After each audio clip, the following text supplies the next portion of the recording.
Good evening, folks.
All right, I'm just going to jump right in. So we hit a bit of a losing streak with... Oh, this computer's on. Hold on just a moment. Apologies to everyone whose notification just popped. I thought this was suspended. That was not your Discord. All right, fixed. Zarim. Thank you for the 20 months. I appreciate you keeping me around. Hope your weekend is going swell. Sino Tam, thank you for the 2/3 of your support. I appreciate it. Welcome. This is live. All right, so I was going to do some laddering with this anyways. We're starting the evening at 11:64. So... my goal is to hopefully play well and hit an okay streak and get into the top 100 or so tonight. If we manage to accomplish that before midnight, I might do a donation deck or two. The primary goal this evening is to play a bunch of Yarok and try and let her up. Zikta, thank you for the 10 months. I appreciate that. Welcome back. The Lost Lurgoy, thank you for the very generous tier 3 and for 15 months. It is an evening stream. Yeah, I was either going to play tonight or tomorrow, and I was like, it's been a while since I've done an evening, so tonight sounds good. Yikes, the old 30 land one-lander. Yeah, this seems pretty reasonable. We're going to keep. What do I want to bottom here?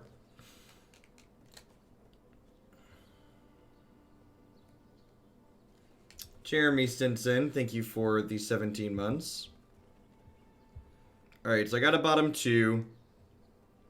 I think it's Arc, and the question is, do I want to bottom Disfigure or Cavalier? I'm on the play, so I'm going to be a little bit greedy and bottom the Disfigure, I think. If they're playing something aggressive, we could get punished for that, but... yeah, pretty happy that we bottom the Arc if they're playing something that leads on Watery Grave, or the Disfigure if they're playing something that leads on Watery Grave, I think. Yep.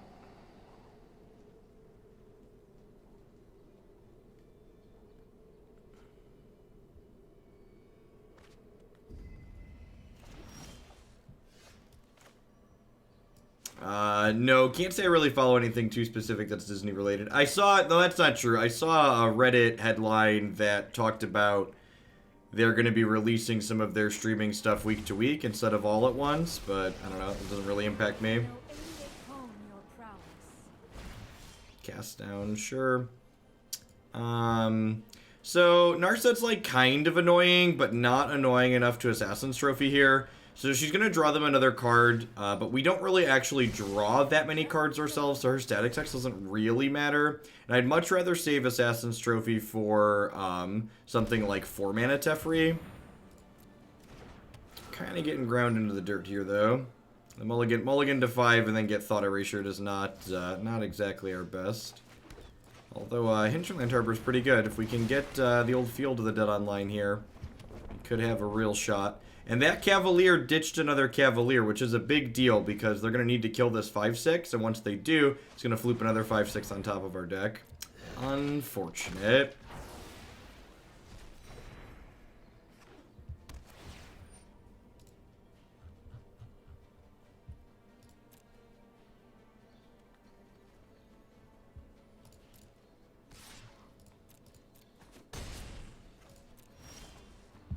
All right, that's a good draw.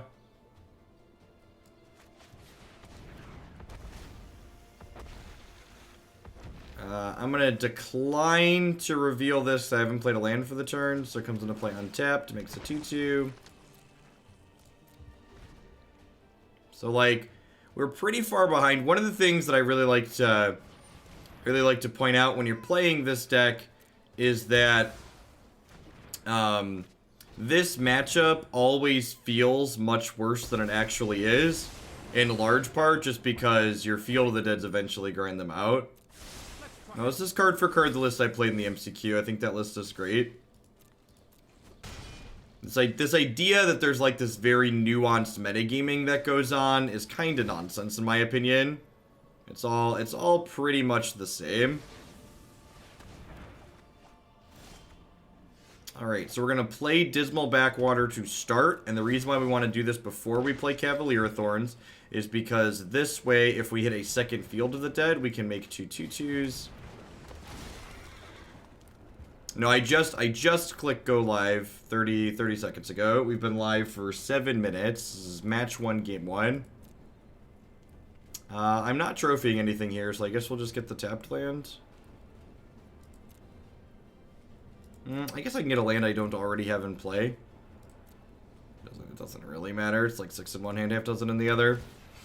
Because I can't hold this up, right? Because there's a Hero of Hearthstone in play.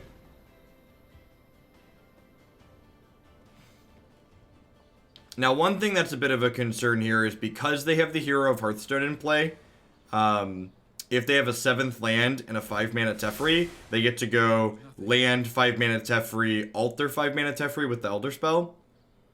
So maybe I'm supposed to have Assassin's Trophied there.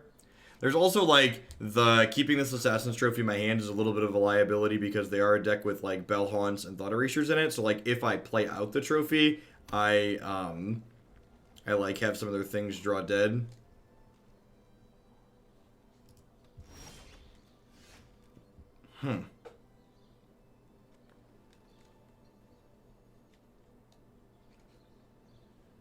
Alright, I think I'm gonna go ahead and trophy this Bell Haunt and then try and smash these Planeswalkers.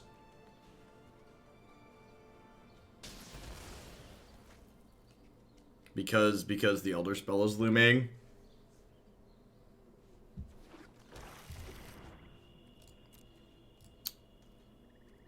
Alright, so I'm going to send the 2 zombies at Teferi, and I'm going to send Cavalier at Narset. What's going on, Stonekeep? That's a little punishing. Yep. Because they had plus from this. Alright, so now do I want to play Yarok out into a potential Kaya's Wrath? Kaya's Wrath, I feel like they might have played it there. Unfortunately, because this isn't one... I have children that require me to wake up early. Main deck to Kotley Honor Guard. That's something. I'm glad I have this Blast Zone down here. To finish my thought. Oh, you know what? This is a mistake. I should attack first because if they have a Kaya's Wrath, they can cast it at instant speed right now. Thanks to they probably don't have Kaya's Wrath. Sorry, to finish my thought, because I don't often stream at this time, our viewer count's probably going to be a little bit lower tonight, but I felt like playing some Magic anyways, so we're here, in spite of whatever that may be. So again, this is that game, this is still that same game for those of you that have been dipping in and out a little bit maybe, where we mulliganed to 5 and then got Thought Erasured.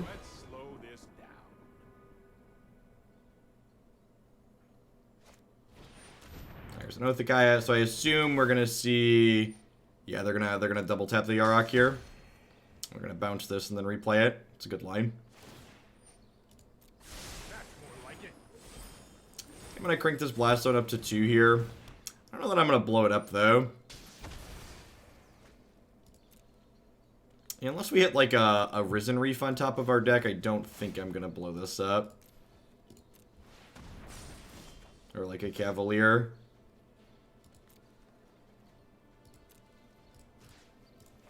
Yeah, I think part of my distaste for Modern at the moment, too, is because a lot of the decks that I would like to play just aren't very click-friendly on Moto. I really should have seen that coming. Hey, Sal, welcome back. I hope your recovery's going well. At any rate, sub or not, you've got that sword next to your name, so you're always welcome in chat. Sure. Stand by and watch. I've got time. Which decks are those? The Devoted Druid decks are neat. We were playing something else, I forget recently, that was like, this is kind of neat, but it's like super click intensive. Forget what it was. There's no time for a break. Alright, so... Huh. So they're not casting anything at instant speed, because they down-ticked this. So I think I'm probably Blastoding to clear the Tecatli Honor Guard, and then we'll ship in and kill the Teferi inside of combat. Nanobot, thanks for the brand new Prime Sport. Hope life's treating you swell. Thanks for supporting me this month with that. Welcome, welcome.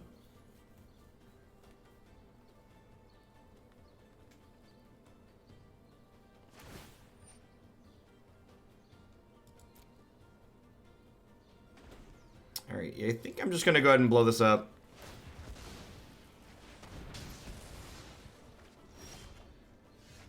That's a good draw after we blow that up. I think I'm going to send all of these here, because I don't want Teferi to survive if they have a single removal spell. Only time will tell. Because if I send all of these, he lives at 1. If I send just this, he'll live at 5. I'm going to play the Rejuvenator out, because we could maybe find our way to a utility land that's useful here. Another Field of the Dead. The other Field of the Dead's, like, not amazing here, because, like, if they have a Kaya's Wrath, they clear the board. But I guess if they Kaya's Wrath me, I get to grab a Risen Reef back, so it's not all bad. I missed an MCQ invite on Tiebreakers. It was a little disappointing. Hey, Mage Cub. Thanks for the 13 months. I appreciate that. Welcome. Thanks for keeping me around. Alright, so we do this, I think. This guarantees killed this. They take some amount.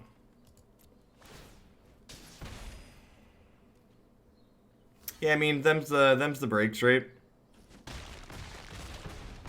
I mean, the draw step, again, like, the big thing about playing this Esper matchup that I can't stress enough if you're going to play this deck is, like, this matchup feels bad, but it's actually fine. Just, like, from an emotional perspective, it just feels so much worse than it actually is. If you click on the number at the top here, it selects the entire group, is the trick. I'm gonna play this out because otherwise they live with Legion's End, and I'd prefer to just have them dead here. And I'm actually gonna grab the Memorial here rather than the 4th field, because if they come back from this board, I'd rather have a draw 2 rather than an extra field in play, I think.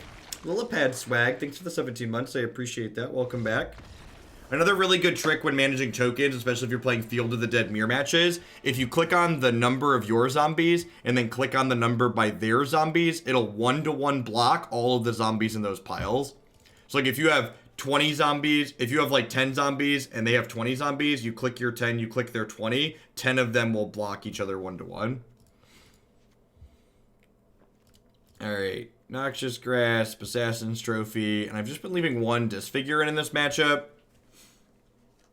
I think that seems good. Disfigure's actually pretty okay here. It lets your zombies eat a Bellhaunt inside of combat, and Disfigure, you can disfigure your own zombie in response to their Legion's End or Deputy Detention to prevent them from exiling all of your zombies, which is nice. So, yep. A Grazer basically comes out in any matchup where they're not being aggressive, so, yep.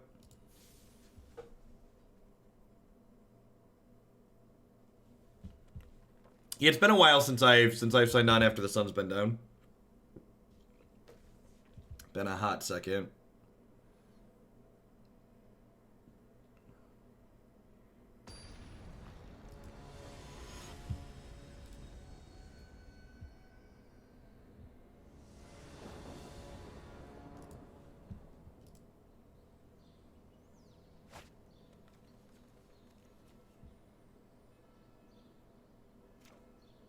Nah, not really, Sunko. We're kind of at a point in the format where like I don't have any other meaningful tournaments to play with this deck. So like I'm definitely gonna like take this current list and call it good enough and just like play it for the remainder of the ladder. Like all I need to do this season in terms of competitiveness is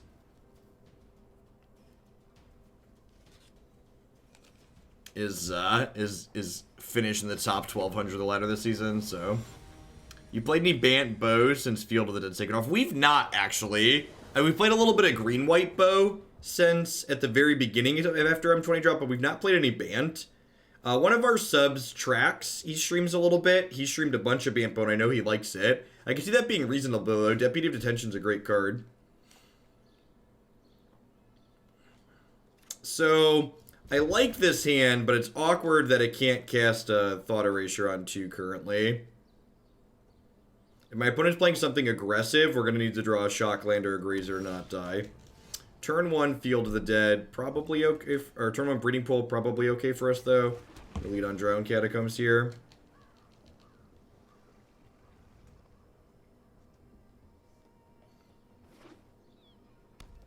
Yeah, one of the important things to remember, too, is, like, the stuff I'm playing here, it's important to... Well, that's a good draw.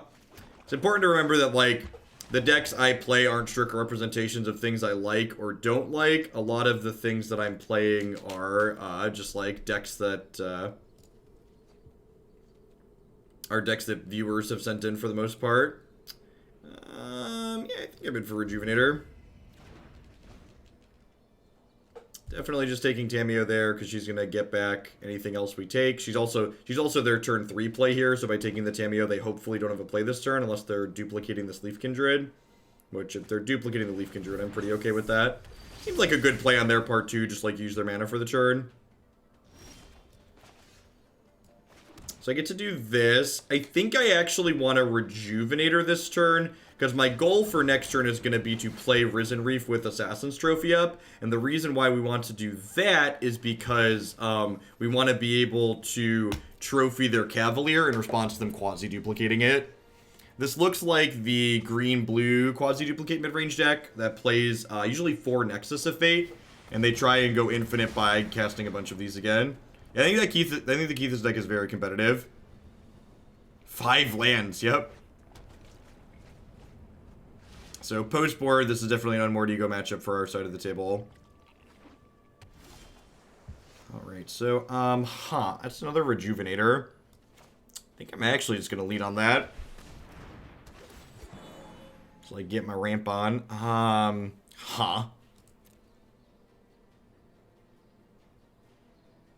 No, we want to ego their Nexus of Fates, I think, usually. So I have 4, 5, 6 differently named lands already. So the question is now, do I like get my guaranteed 7th differently named land? They're probably not going to kill my creatures though. So I think I actually take Field of the Dead here and just like I'm just going to be like 1 land behind activating this basically, which is fine. And also like I get a draw step and a Risen Reef trigger next turn, so like good chance that we get to trigger these fields anyways. Yeah, I agree, Zazas. I think the opponent's deck is probably pretty good against decks like what we're playing, but I think its plan against aggressive decks leaves a lot to be desired.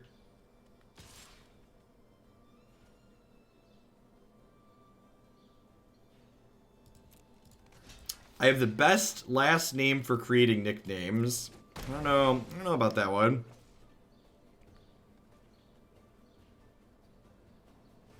You have a ladder, Goldenite. Top 100 is my goal. If we hit top 100 before midnight, which is 3.5 hours from now, I'm going to do some donation decks. But otherwise, we might just have like a 4-hour Yarok session here. So they get to get back their Tamiyo here, which is, like, not irrelevant. Hey, Indy, thanks for the 16 months. I appreciate that. Welcome back. Thanks for keeping me around. I might Tamiyo myself next turn.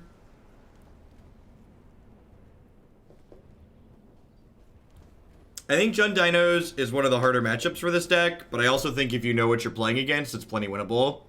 I beat a Jund Dinos variation, and I lost a Jund Dinos variation. The MCQ, we played against it a few times on stream.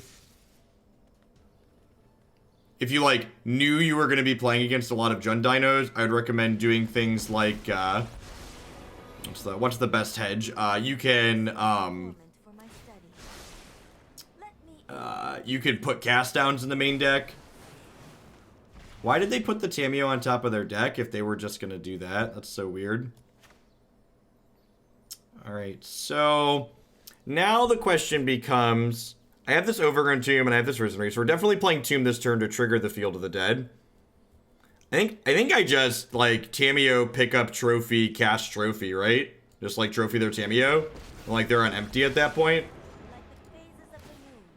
If they rip exactly Cavalier next turn, I could be getting into trouble, but I think this is the line. Hey, Zerblin, thanks for the 13 months. I appreciate that. Welcome back. Thanks for keeping me around. Now, 1, 2, 3, 4. I'm actually going to play Field of the Dead this turn as opposed to this. And the reason for this sequencing is, this way, if I hit a 5-drop next turn, I can go Risen Reef into the 5-drop. So, like, I'm probably going to plus this naming Cavalier, so that way I can go Reef into Cavalier, I think. You could make an argument for naming Yarok here too, but I think I'd rather get Cavalier.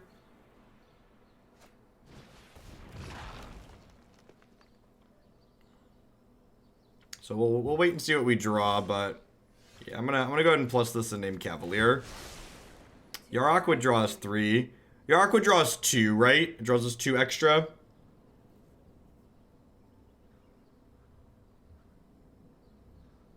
Yeah, I guess Yarok probably kills them faster, huh? I could go either way on this. Look at that. We'd have missed on Cavalier. Skill game. Nothing but net. Alright, so we'll lead on this. So I'm giving up a zombie by sequencing this way. But I'm gaining an extra reef trigger, so that's fine.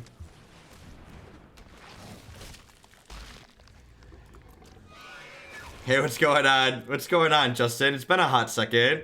I hope life's treating you well. So we've got 1, 2, 3, 4, 5, 6, 7, 8, 9. So I can't quite Cavalier and Nexus.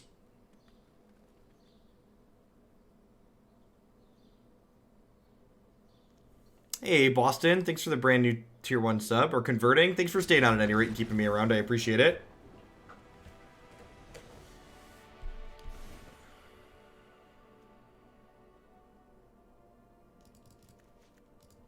So definitely want my egos here. I want my trophy. I want my Noxious Grasps. This sounds like a matchup where Grazers and Disfigure are bad again. My opponent's deck likely doesn't have anything that I really want to Field of Ruin, so I frequently board out one of these 3 utility lands post-board in this deck a lot of the time. I think this seems good. Yeah, I like it. Having maximum amounts of instant speed removal to kill Cavaliers or things they're targeting with quasi-duplicate seems important. 30 days until I become a dad, Jeff, but I got to learn from you, so I think I'll be okay. I just keep her from killing herself, right? So babies are super easy right after they're born because they basically can't move. But, like, once they hit the, like, somewhere between 6 weeks and 3 months, depending on the kid, where they can start rolling over, that's when you gotta be on, like, hyper-vigilant mode. Because they're just like dangers to themselves. It's like, this is interesting. Can it hurt me? I want to play with it. And I was like, no, stop it. Don't touch that. If you live in a home that has stairs, I would highly recommend installing a permanent gate at the top of your stairs or bottom, depending on where the kid's going to be playing. Or both, you know?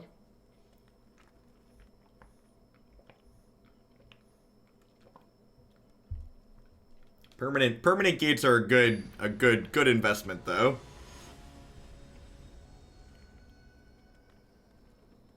Hey, Zazaz, congrats to you too. Tiny humans are fun. We created Declan his very own Pokemon Go account today, so that was exciting. Jake's not too interested in video games yet. He's my 5-year-old, but Declan's 4.5, and he loves to play with us, and we have an extra phone that from when Christy upgraded hers, so we are gonna hotspot him in so he can play with us when we go out.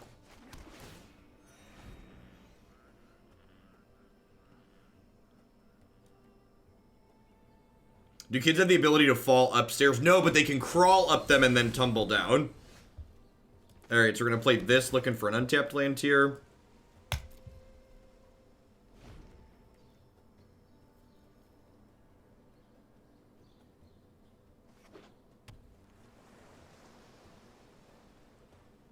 Alright, now it's a real question here.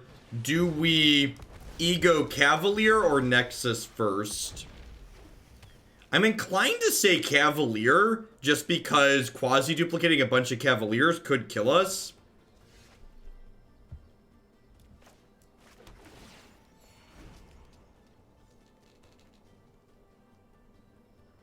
I just got a new girlfriend with young kids. I'm struggling. It's definitely an adjustment. I had never really spent any time around small children before Christy and I had our own, so it was all foreign to me. You pick it up pretty quickly, though. It's not difficult. It's just time-consuming. Full Stop Gaming, thank you for the brand new Prime support. There's a lot of great people you can ship those Bezo bucks to every month here on Twitch. Thanks for sending them my way this month. Not So Wicked Twitch, thank you for the 3/4 viewer support.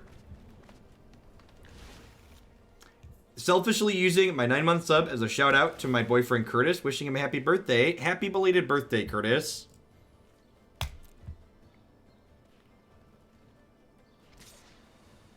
Alright, triple tap land on the draw might be too slow here, believe it or not. There's a pause there. We might be getting Veil of Summered here. Nope. Alright, they already have a Cavalier in place, so I'm just gonna take Nexus of Fate. Do I take Nexus of Fate or do I take Crackling Counterpart?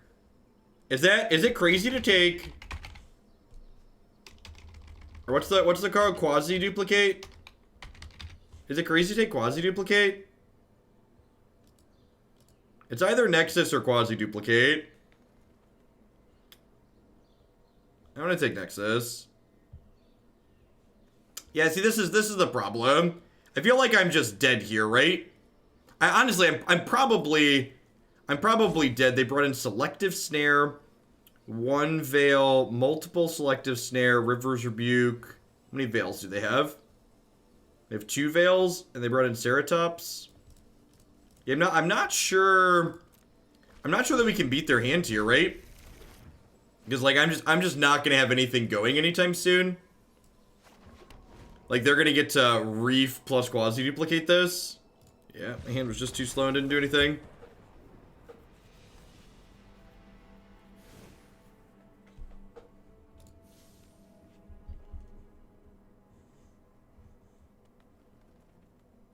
Children now come with Netflix. It's really all you need and milk. That's fair.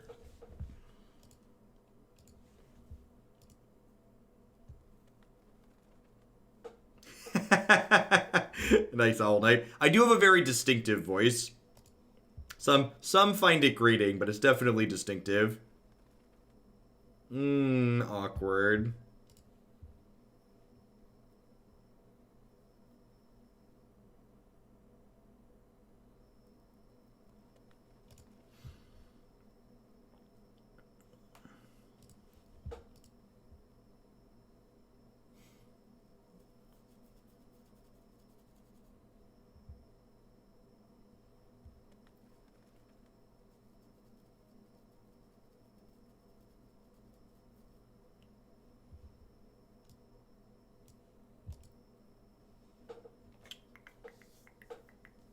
We're 926. Hopefully we don't have to find out how far we fall if we lose to 92%. Your cat attacks the scrolling. I can see that. It definitely jumps up and down a little bit as people add messages.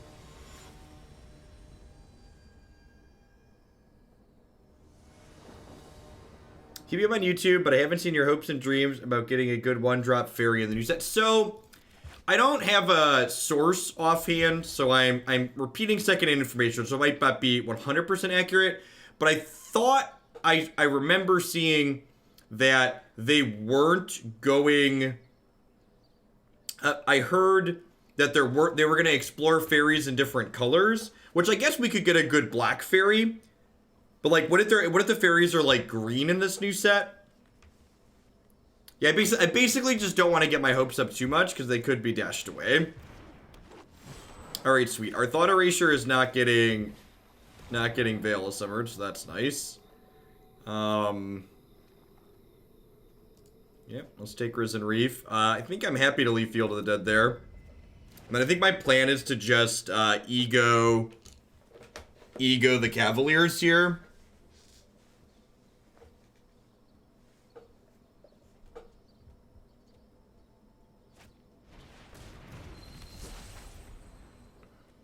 Hopefully they scry top and we get to shuffle them. Been loving your tweets about modern format lately. 100% agree. The format isn't what it used to be. Keep up the great work. Thanks for the 7 months, Wagner. Yeah, I'm actually looking forward to playing Twiddlestorm again in Modern, but a lot of the, like, other decks that exist in the format have been a little bit medium on. Cavalier of Thorns. I would like all of those, please. Now, one of the awkward things that we can't do in Magic Arena that we could do in Paper is in Paper, I could look at the top card of their deck and see what they scried to the top to get a little bit of information, like what they're thinking about in the game in general. So definitely want to take these. I think Nexus of Fate's probably my next take. Now remember, we got one out of their hand, but they do get to draw a card, so we're decreasing the average quality of cards in their hand, but we aren't getting actual card advantage here, or a 1-for-1. It is a fairy tale set and not a dedicated fairy set, but there are still fairies in it. Yeah, Twiddlestorm's like the most powerful new deck I've played in Modern in a long time. Yeah, so this is one of the archetypes that did well in the MCQ last weekend. It is it's only playing Jade Light Ranger as an Explorer creature. And it's not too bad because, like, Wild Growth Walker is another elemental that triggers Risen Reef, which is nice. Yeah, the reason why Twiddlestorm is so reasonable, I think, is in large part due to the fact that it's reasonable in large part due to the fact that it's just difficult to interact with. Man, Quasi-Duplicate plus Risen Reef is real good. I'm gonna bottom that. I think I just want to look for, I think I'm just looking for what's it called at this point. Powerful 5-drops.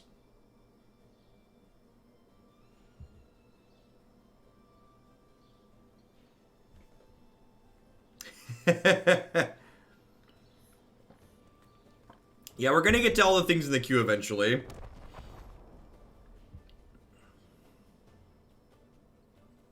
So this is, the quasi-duplicate here is why they didn't play the Wild Growth Walker last turn, because by waiting to play the Wild Growth Walker for a turn, they now get to draw an extra card with it, because they're going to have an extra Risen Reef here. Now, that's scary, because they didn't put either of these cards into play, which means they just drew 2 spells. That being said, my opponent's, like, chunky hitters are, like, gone from the game here. So, especially if we can manage to hit, like, another, Unward Ego and take their Nexus of Fates away, we should be in a pretty good spot this game. There is a chance that they thin their deck off with just a million Risen Reef triggers and start Nexusing us, though. Is a very real concern.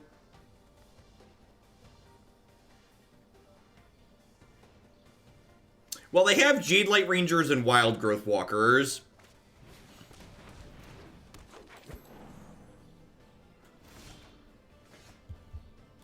Weird that they're just, like, not playing this Wild Growth Walker out.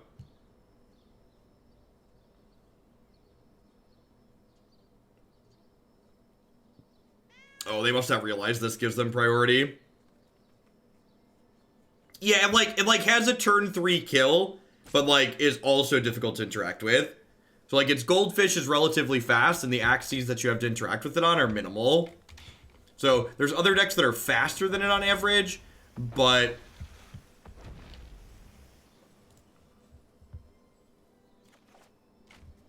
is that a good draw? What do we think of that one? I'm actually going to wait a turn to play the Dismal Backwater, because if we play the Backwater with Yarok out, we gain an extra point of life, which is nice. I think Channel Fireball's coverage is great. I think they do a very, very good job, and have done a good job for a long time. It felt, I made a comment on Discord earlier today. It kind of felt like this GP coverage was like the monkey's paw of GP coverage. It's like, you finally get some GP coverage, but it's tainted by Hagak.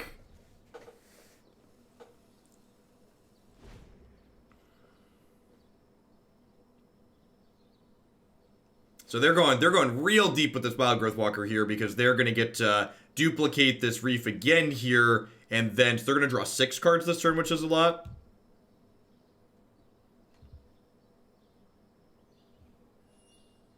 So we are still in danger of getting Nexus comboed here, which was a concern. I'm not convinced it was wrong to take this, but even though regardless of which one we took here, we could lose, right? Because, like, if I'd taken Nexus and they were just duplicating these Cavaliers, we'd probably be dead.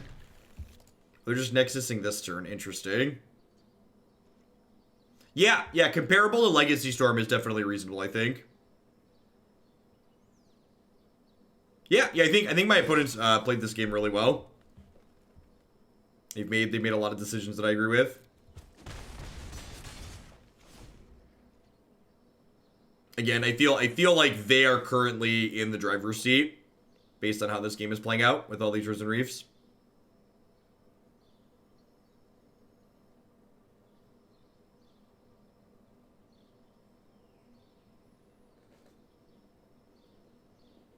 There's only, 41 cards in their deck, 4 of which are Nexus of Fate. So they're doing this, which implies to me that they either have a Nexus or they're hoping to draw one, because they're drawing one less card by not quasi-duplicating first.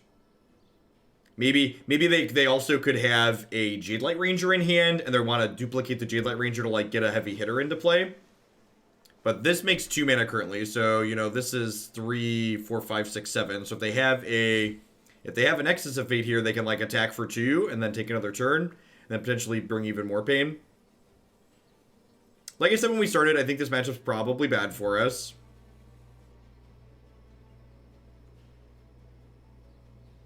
I mean, I don't know that I'd call other extra turn cards unplayable. Like, I think, like, the OG Time Warp is, like, plenty playable. And, like, the OG Time Warp's, like, a good baseline for, like, what you want a reasonable Time Warp card to look like. Like, Nexus is offensive because it's an instant, and it's offensive because it has, because it goes back into your deck. Courier, thank you for the very generous tier 2 resub. At Grixis and Modern, you can. I'm happy to do that. As a heads up, though, I'm going to be taking a short hiatus from Modern. I think we'll be back on Friday. Really hoping we trigger Field of the Dead this turn. Hoping for one land we don't already have in our top, Alright, hoping for a land we don't already have here. Yikes. So this is not going to trigger Field of the Dead here, unfortunately. So if I get another turn, and that's kind of a big if here, we are in an okay spot. But if we don't get another turn, there's a good chance we're dead. If we don't get another turn, we're definitely dead.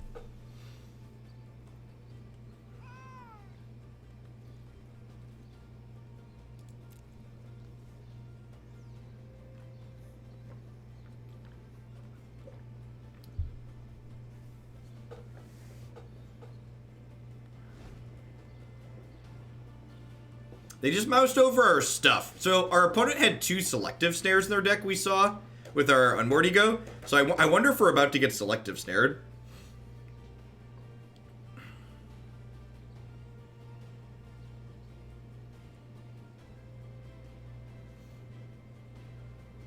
Yeah, I'm kind of surprised they didn't start cranking up Blast Zone here. Probably doesn't matter, because I'd venture to guess we're not getting another turn. They get at least 4 draws towards Nexus of Fate this turn. They have a draw step plus a quasi-duplicate and a Risen Reef, and they still have enough mana left over to cast the Nexus of Fate. I really hope Nexus of Fate is on the initial ban list for Historic. Even as someone who's playing one copy in this deck, like, this archetype is fine without it. Just would be very happy for that card to not be a thing.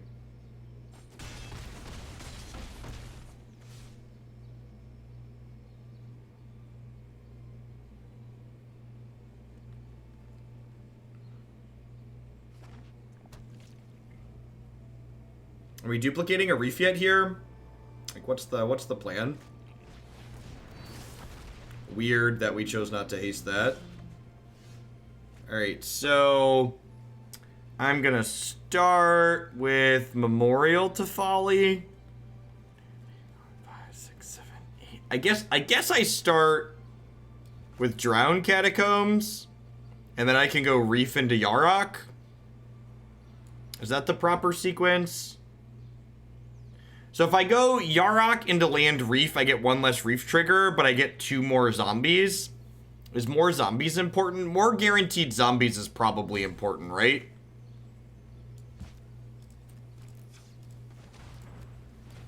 Yeah, more guaranteed zombies is probably important.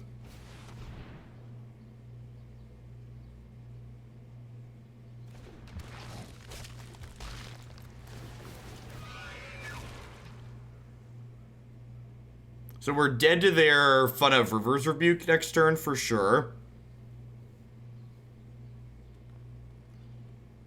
So if I go Reef then Yarok, I have to play this land before playing Yarok, which gives me 2 less zombies. It gives me 1 more Risen Reef trigger though. So like if I'm lucky with that extra Risen Reef trigger, I end up ahead. But I think the conservative play is get the guaranteed zombies on this board. Yeah, that's unfortunate. I need this next one to be a land real bad.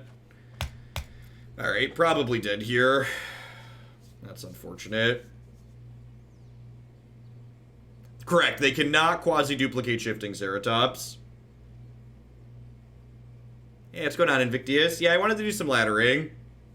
So we'll see how successful that ends up being or not. So, opponent had their 2 of Selective Snare and then their 1 of Reverse Rebuke to kill us. So, not a whole lot you can do there. Magic's low variance game. And this is why the laddering is just very, very, like, on top of Magic being incredibly high variance, you know, we were 1100, we were 1160, we won a match, we went to 920, and then we lost a match, so we're 1-1 on the night, and we're worse than where we started. So we've won as many matches as we've lost, and we've gone down ladder ranks. Which, in a game where, you know, you get one-outered, it's a pretty feel-bad experience. Like, we've been playing for 45 minutes, and we've done the opposite of making progress.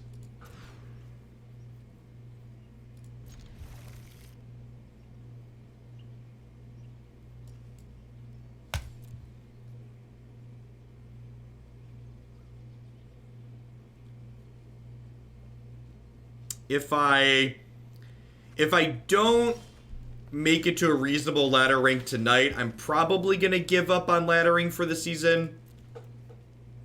I just don't really have the time or the drive to devote, like, if I'm being completely honest, missing the MC queue on, like, having a great run and then, like, missing the MC invite on tiebreakers this past weekend is, like, severely hampered my desire to overinvest time into doing this. Oh, good. We're playing against Nexus of Fate now. That's exciting.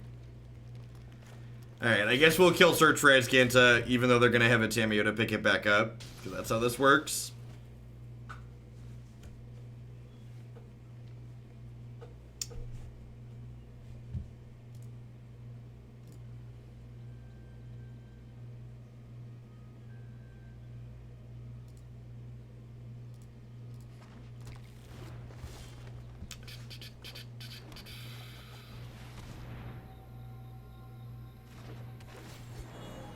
Shouldn't you be playing a deck with Teferi in it? Yeah, I just don't enjoy the play patterns of any of the Teferi decks, Justin.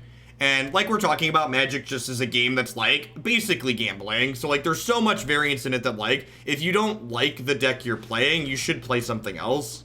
So, like, The Teferi, another thing to talk about the Teferi from the perspective of waiting for it to rotate is the fact that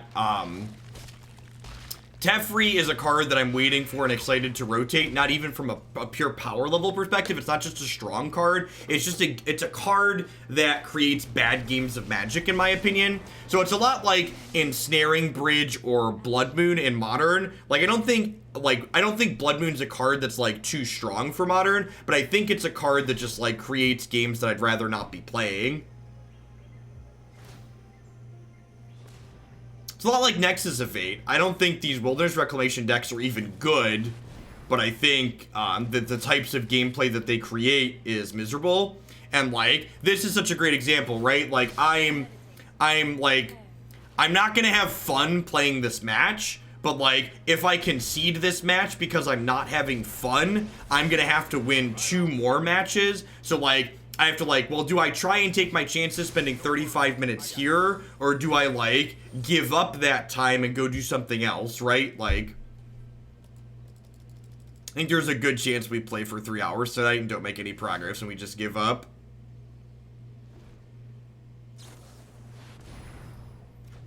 Having very stark flashbacks to my first season playing on the ladder. Just a very miserable experience. It's a shame Wizards doesn't like give the people who top 128'd the tournament invites back to the next MCQ at the very least. Like, if you're gonna kick me in the dick and give me effectively nothing, can you at least like give us an invite back so we can try again next time?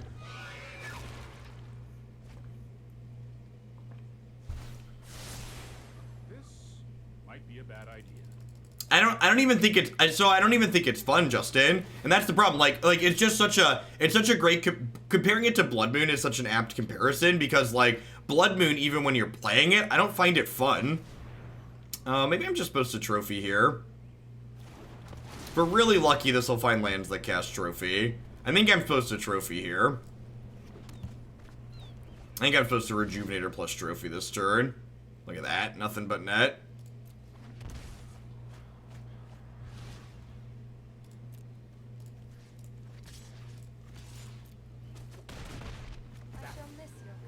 And again, like, we're actually winning this game right now, but it's like, it's not very interesting, right? Like, we're winning because my opponent just, like, kind of flooded out. And, like, post-board, if we win, we're gonna win because we just, like, cast Unmoored Ego a bunch of times.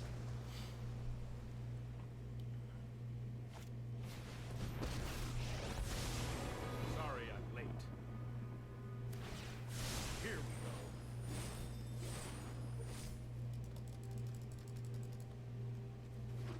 I have a couple of donation decks queued up, but my goal for this evening is to try and requeue for the thing, which maybe that's a mistake. I can see the argument that that's a mistake.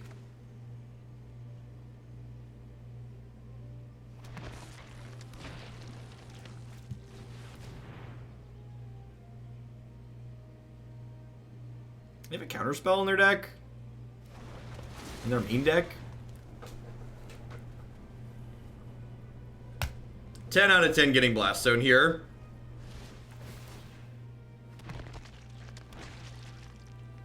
Yeah, and I mean, like, and that's why competitive Magic, why I stopped playing a lot of competitive Magic Invictus, because competitive Magic doesn't allow you to play Magic in a way that's always fun, in my opinion. Because, like, here it's like, this is my, like, my only time really to spend playing ladder matches. And, like, if I don't play the ladder matches tonight, like, everything else I've done for the season just goes away, basically. And, like, I have to start all over again next season and then just be in the exact same position.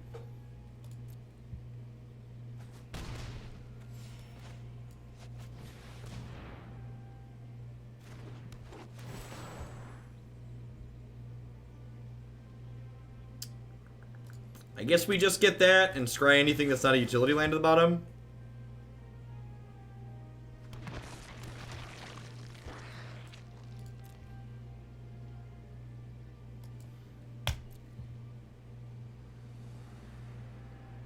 Thanks for the tier 3 alcohol. I appreciate the 20 months. Welcome back. And to a degree too, like, I kind of want, I want to have success and, like, get to that MCQ level to a degree as kind of just, like, just to be honest, as, like, a fuck you to wizards, right? Like, if anybody else that hadn't said slightly mean things about R&D's development at some point or another had the success that I have, wizards would acknowledge that. But because they're petty and vindictive, I get nothing.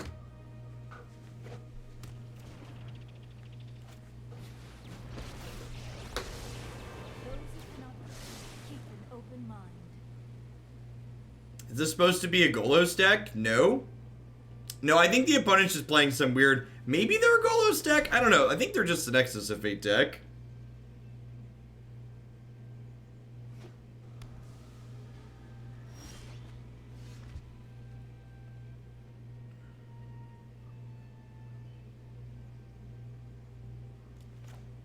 Alright, I'm gonna cast this to start to try and find a Thought Erasure and, like, see what's up.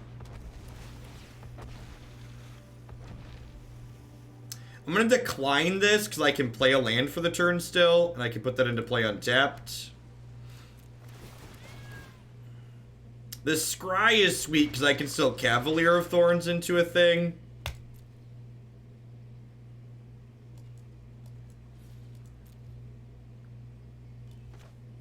So if I do this, I can still cast Thought Erasure this turn.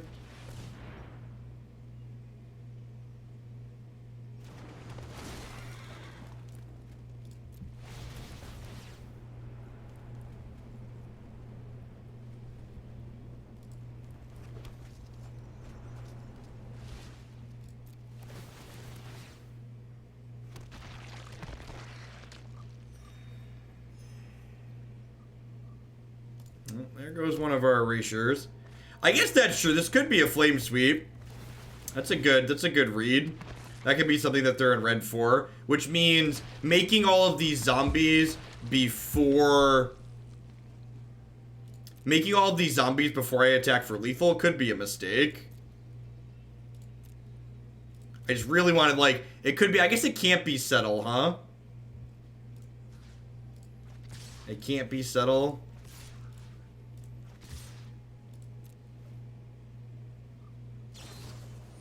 Just a root snare, yep. Yay, magic. We might not get another turn. It's probably just fog. I think digging for erasure there was correct. The answer to your question about how you stack the Cavalier and Reef trigger, it really doesn't matter. Flip a coin. We were 2 land short of casting this and killing them, which is unfortunate, because we might not get another turn now. Oh gosh, I actually made a really big mistake here.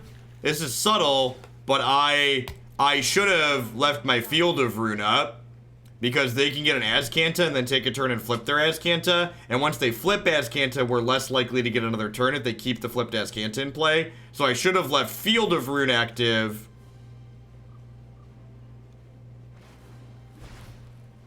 Yeah, I'm still gonna put Blast Zone to 3 this turn, Justin. I can't put it to 3 and activate in the same turn though.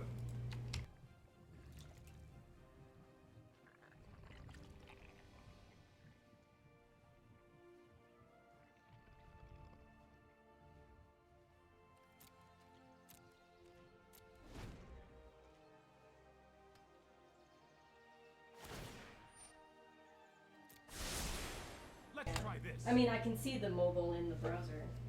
They have double white. What about them having double white? Ruling you will be excellent research. The past is never forgotten.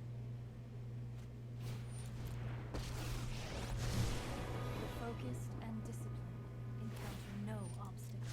So they didn't have double white up last turn when they only had 4.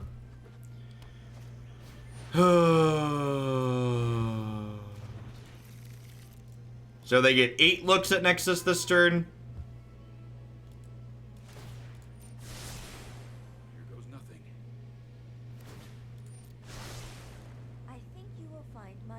going on, Steam Vlogger? Good evening. Fuck you, Magic. Fuck Magic.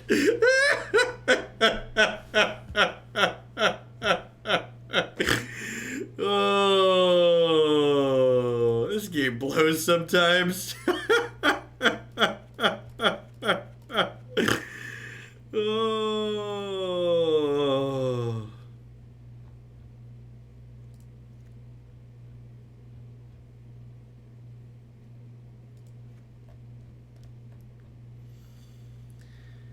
I don't know if I want Noxious. I don't think I want Noxious. I think I want Noxious. I don't know. I could go either way on that. I don't think I want Shifting Ceratops. I'm going to leave that one out. Let's do this.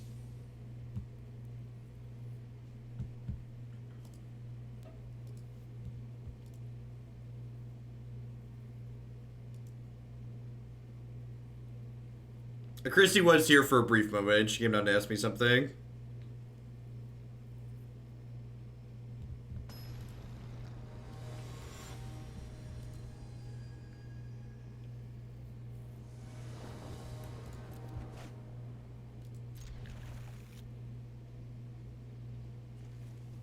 This hopefully finds us black mana. It doesn't matter, Chumos. We did not see a single red card.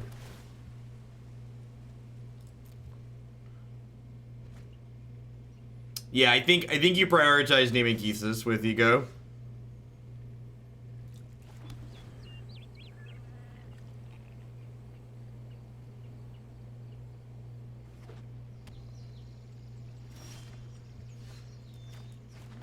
Sweet. Rejuvenator?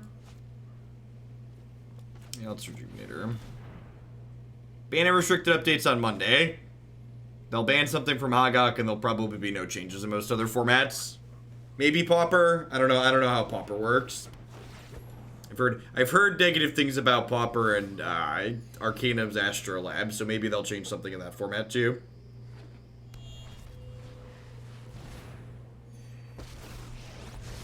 Huh.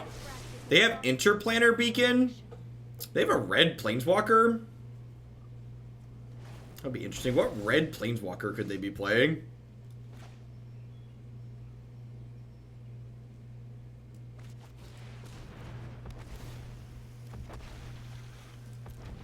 Alright. Alright.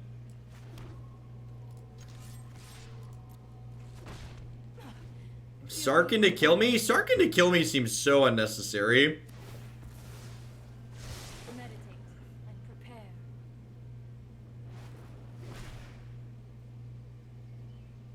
I mean, I think statements like that are trying to address what you should always be doing with the card are kind of silly.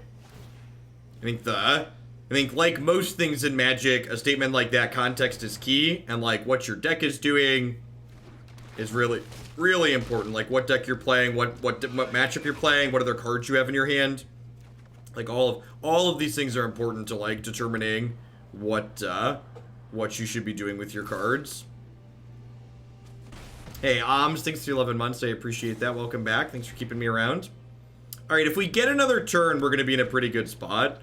We might not get another turn.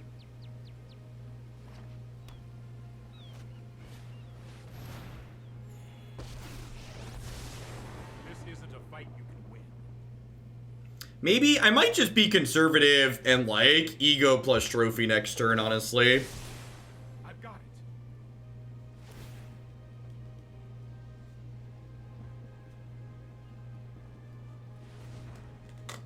There might not be a next turn, chat. There might not be a next turn. I really wish the Magic Arena devs wouldn't play with my emotions, and this button that says your turn or my turn over here, it really shouldn't say my turn. It should just be a giant middle finger when your opponent has a Nexus waiting to be resolved. I feel like that would be more representative of what's currently occurring. If it was just like Arena flipping you off. I mean, they're like spinning their tires here, so like they're not really doing anything. Not making this up as I go.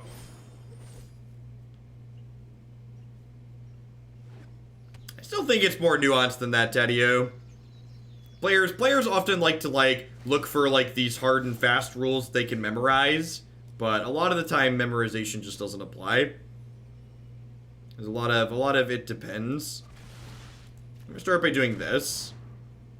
I think if I do this, I bait the Veil of Summer. Yeah, one could argue I was even a master at baiting. So I'd much prefer this happen.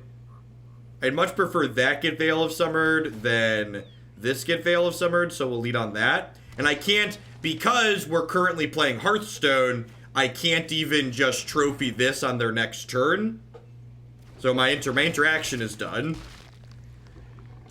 And Dispel really needed to draw a card, didn't it?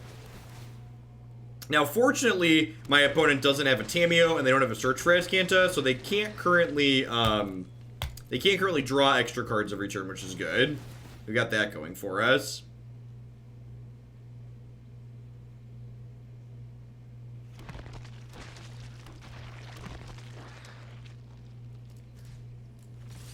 Now, there could be an argument for holding up a Field of Rune activation here.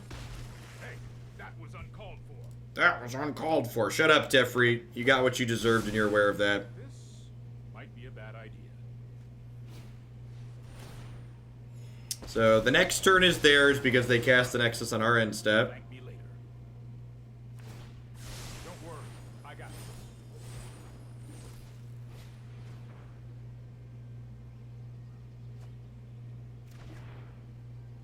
How can I get reliable and as unbiased as possible data information in this age? Every outlet has some bite to it. My only idea is to gather as much from something taken on average. What's your way to deal with that? I mean, the best way to deal with bias is to collect data from lots of different sources and then compare and contrast. Is the best answer. So I think we start with this again. Nope. Actually, they have two Wilderness Reclamation. So am I even doing that? I'm not sure that I am.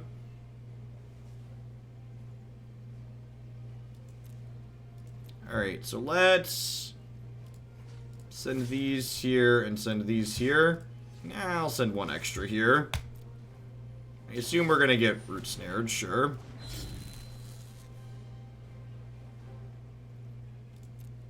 I think we just have to pop off the ego and hope not to get hope not to have what's it called happen again, another counter.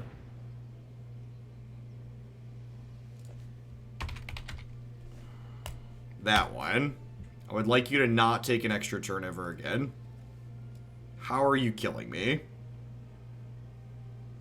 Expansion Explosion. Yep, that makes sense. Is that their only win con? Are they actually incapable of winning outside of Expansion Explosion? Their deck, as configured currently, cannot win the game if we take their Expansion Explosions away. Alright, so knowing that Expansion Explosion is how they kill me, they currently have 1, 2, 3, 4, 5, 6, 7, 8, 9, 10. So that'll give them 11, 22, I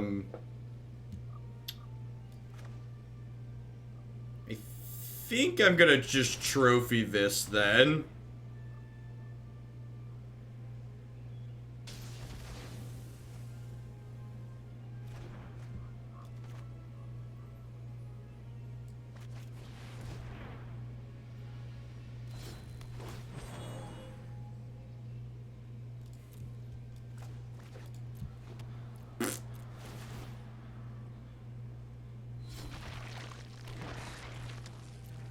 Yarok for a lifelink? Maybe. That's interesting. I was thinking Rejuvenator gives me a life gain land, and I'd have to shock to play Yarok.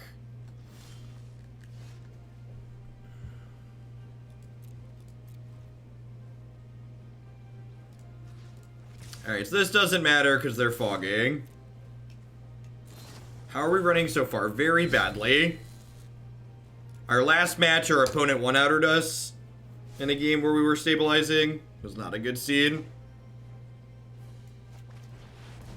Well, I don't have to worry about them taking an extra turn, so that's nice. I've not played a land yet for the turn, right? So I'm going to decline and put that into play from my hand. That's a Thought Erasure. That's a nice thought. Alright, so I'm going to play this. And I'm going to leave a blue-black mana up here. I think. I'm going to leave blue-black available, so this way any blue or any black land lets me Thought Erasure this turn. Any untapped blue or black land. Any thoughts of trying to keep them off red with field?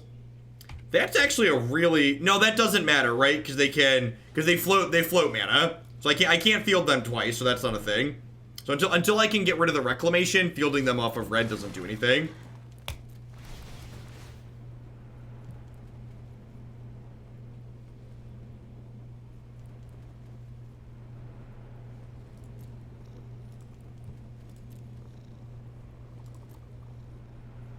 So this lets me Thought Erasure, this lets me Assassin's Trophy. An Assassin's Trophy, like, this probably isn't doing anything here. So I'm going to take this land, hoping one of these two Reef triggers. It's an Assassin's Trophy. And that lets me Thought Erasure even if we miss. Although, the Scry land would have given me 2 Scries towards my last trophy. So it's like 6 in one hand, half dozen in the other. Maybe I'm just supposed to take the Scry there.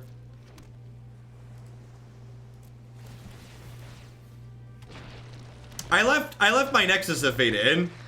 I left my Nexus of Fate in. I know I thought I like started to cut it, but then I left it in. I'm pretty sure.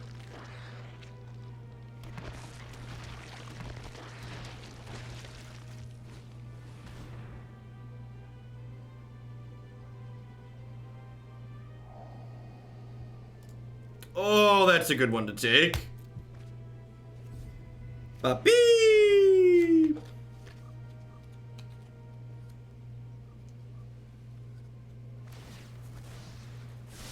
Oh, I've done the hero thing. Welcome to a live one, Platinum Otter.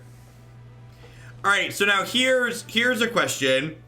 In this game, seeing how they were boarded in that game, do I ego Expansion Explosion because it was their only way to win the game? Or do I assume that they're going to diversify their threats now that they've confirmed that I'm playing ego?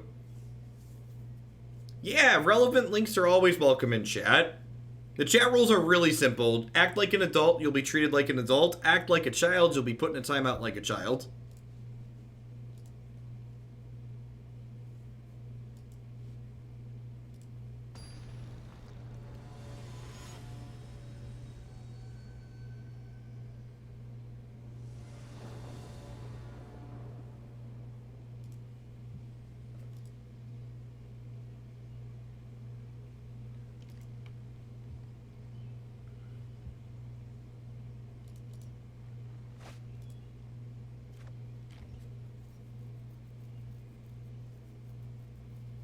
So same as all my colors, but just doesn't interact at all, right?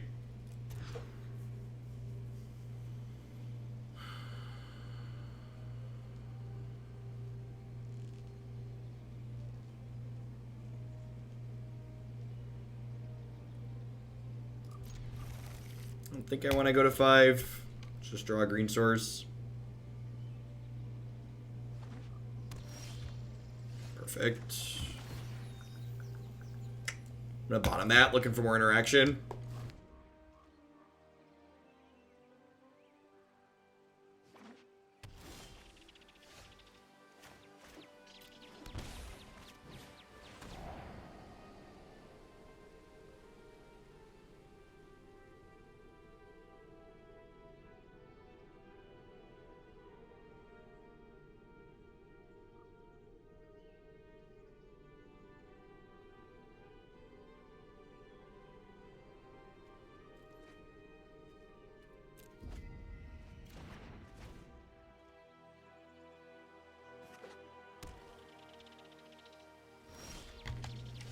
I think I'm supposed to take Search there because the rest of their hand is like relatively clunky.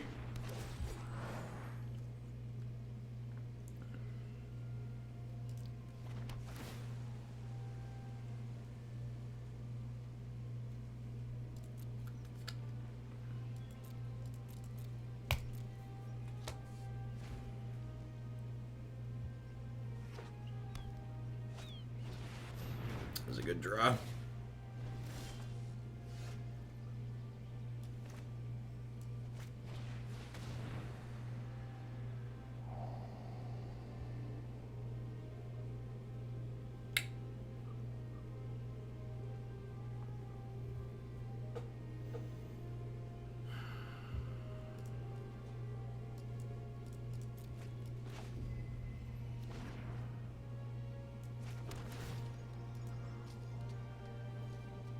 Is it Tamiyo? I have this Noxious Grasp.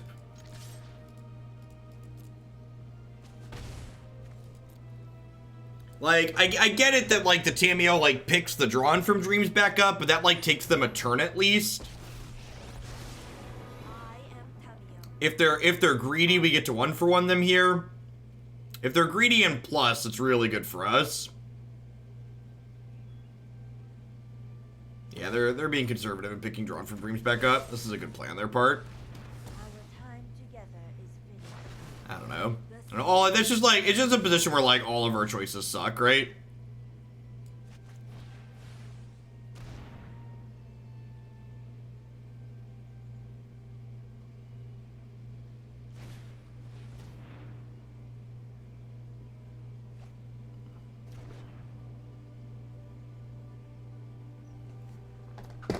Nexus or Expansion Explosion. Nexus or Expansion Explosion. I think I'm just gonna show no respect and just Expansion Explosion. I think a fair, like, a non-Nexus Expansion Explosion beats us too a lot of the time. They don't have a win con. They actually can't win the game. Right? Am I missing anything? That's 0 win conditions, right? Alright, we might be here a while, but we're gonna get a win.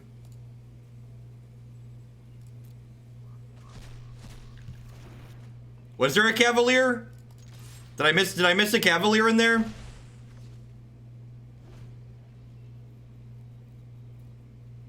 I scrolled it twice. I didn't think I saw it. Yeah, clip it and go back and see. I scrolled it a couple of times there because I was looking.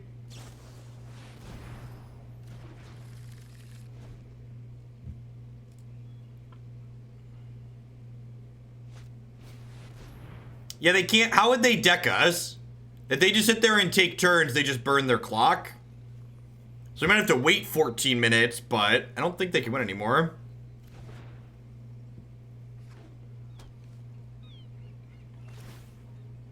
How does 3 free?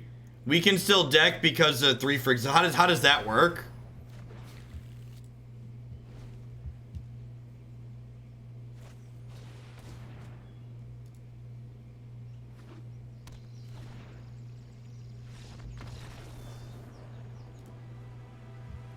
Yeah, we're not missing anything. They don't have win cons. Alright.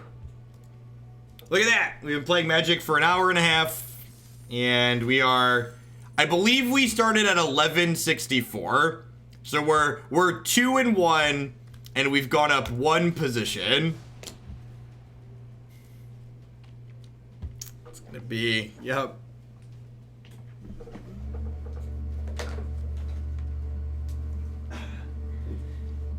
We spent a whole lot of time and we moved up 1 spot. I believe that's what Joe Biden would refer to as progress.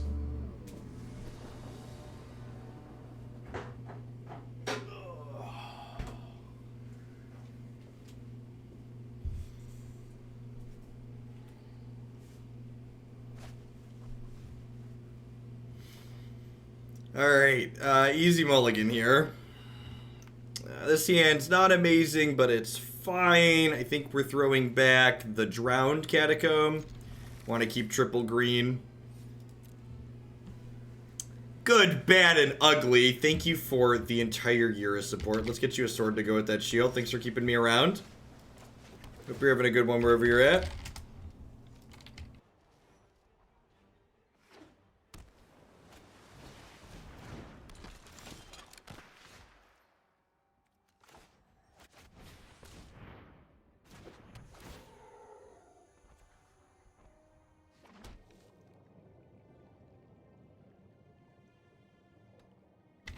Alright, I think I put this into play tapped here because it allows Woodland Cemetery to come into play untapped next turn, which is nice.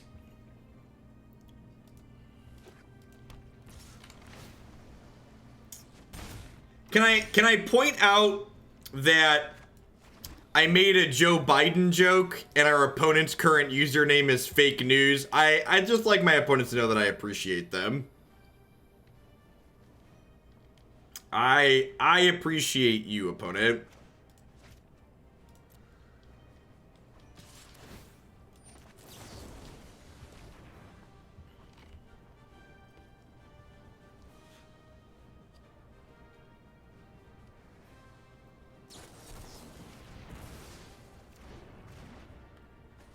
Thanks for the biddy skip dash.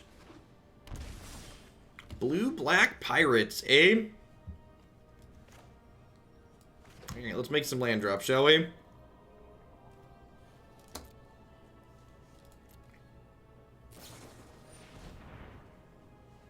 Huh? So...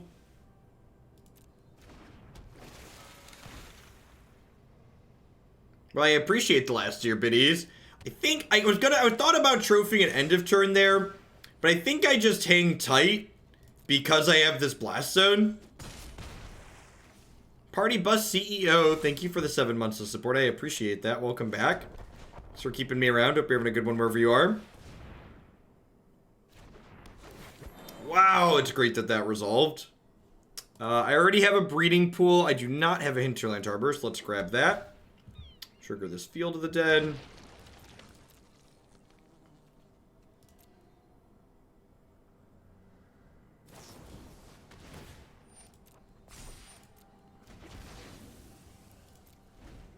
I might cash this Rejuvenator in as a gain 3 here. Yeah, the notifications are definitely up real wonky. Wait, what? Well, now I'm gonna hang on to him. I don't know why we didn't like deny this. Feels loose.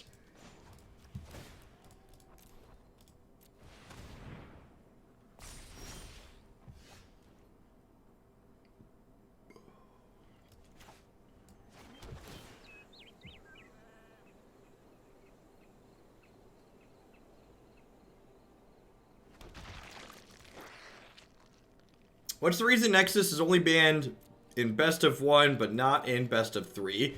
I believe the primary reason is because the types of decks that tend to play Nexus of Fate are the types of cards that are good against Nexus of Fate. Is that I agree with Watsy's reasoning, actually. While it sucks to play against Nexus from an emotional perspective, there are a lot of good tools for beating Nexus decks that aren't main deckable. So, like, that last match is a great example of why Nexus is a rancid card, because we won the last match against Nexus of Fate, but I still feel awful from having played that match because it was miserable to play. It's like, I won, but I'm dissatisfied and feel bad about winning.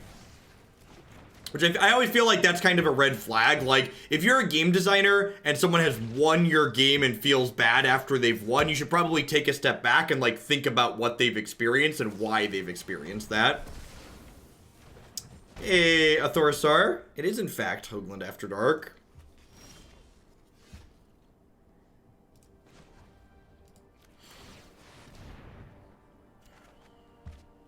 We won, but we're dead on the inside. Yep. Maybe I'm just supposed to crack Memorial there. Get that extra card draw in. I don't know. Feels like we're in a good spot here. Opponent's deck is blue-black pirates. Probably plays out very similarly to like the blue-green and Sultai flash decks, which I think are good matchups for this. They just can't counterspell our land drops, which start making 2/2s.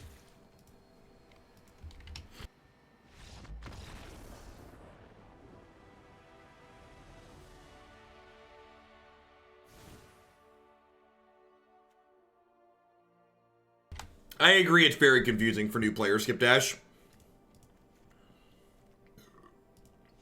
So, is Ceratops actually good here? I think I want all my removal spells. I think I don't want this Field of Ruin. I need 4 more cuts here. I think the discard spells are probably fine cuts, even though they have counters.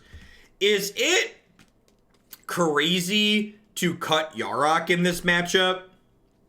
Like, this card's really clunky against counterspells. It doesn't block their reach creature, or their flying creatures. I kind of feel like I want to do this. I've never boarded out Yarok before, but it feels like that's what this match calls for. I kind of feel like that's a reasonable position to take.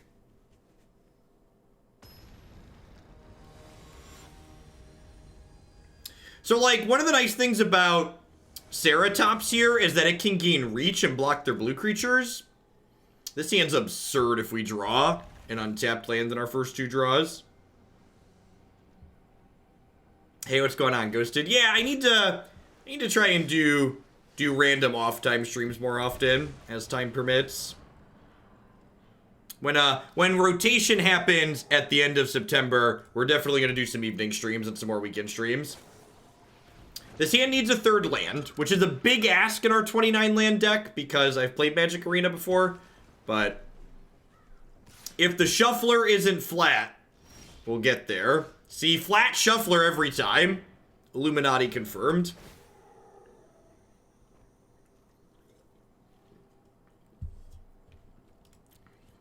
Now, to be fair's fair and an unbiased news source here in Hoaglandia, I did elect to board out my 30th land. And perhaps if I had been more responsible and kept my 30th land, we'd have hit our 2nd land on the draw, our 3rd land on the draw. You fool! You've played right into their trap card. This is exactly what they wanted.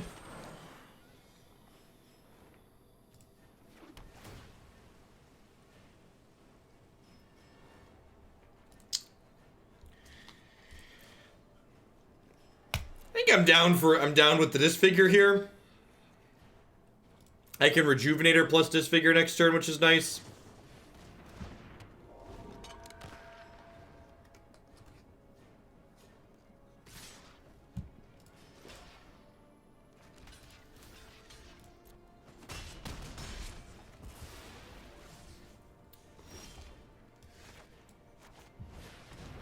I mean, if there was ever a deck that could endlessly jump a Direfleet Poisoner, it's definitely a Field of the Dead deck, right? And then, I can actually block this, let damage happen, and then try and Disfigure it here, which is great.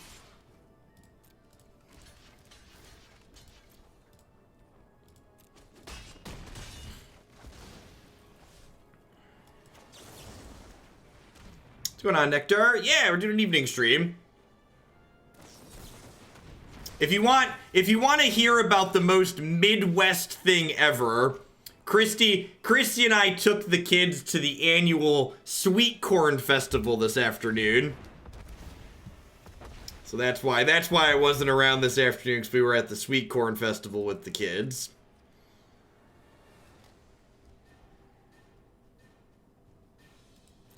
Yeah, it's probably right to just trophy out of sorcery here. It's very delicious. You can buy big old fresh husks of sweet corn for 50 cents a piece already cooked up. It's delicious, delicious and cheap. It is this weekend. If you can get to Bloomington, it's going on tomorrow as well. Had to subscribe for the Sweet Corn Festival. Well, welcome. Spell Pierce. Spell Pierce is a good one to know about. I think we play Ceratops here, and then we Witch Figure the Raider.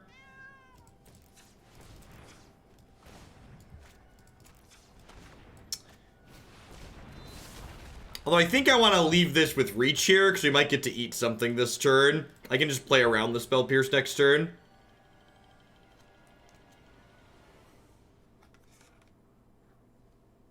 Nice, Miker. I like Central Illinois. It is a wonderful place to have a family and to reside.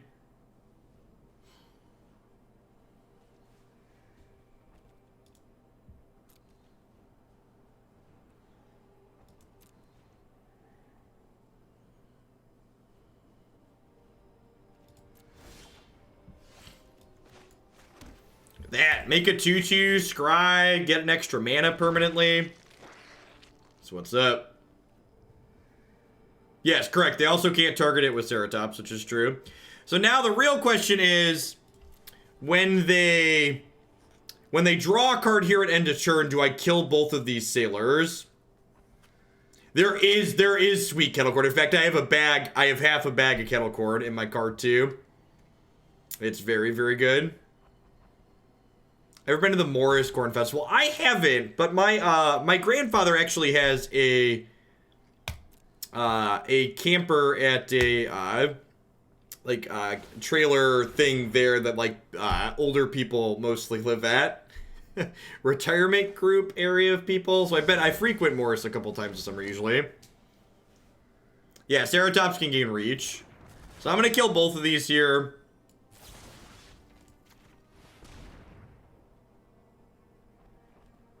What cards are we scared of them drawing? I don't know, but I just don't want them drawing a bunch of cards, I don't think.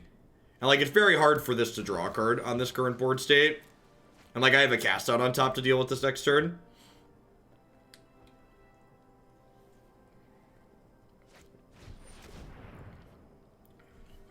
That's rude.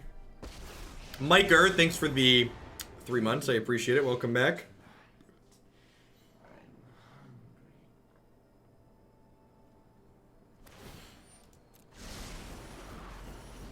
So, I did board out my Nexus in this matchup because they have counter spells and they're kind of aggressive, which I think is correct, but it's awkward that I don't have it in against Ashiok for sure.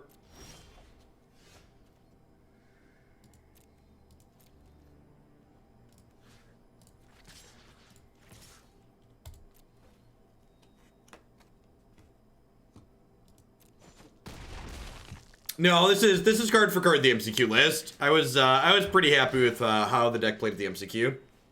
So this is gonna give them an attack with the Warkite Marauder here, so they'll get to draw a card. But I think it's important that I take the Ashiok off the table because I don't have a Nexus of Fate in my deck, so decking is a concern here.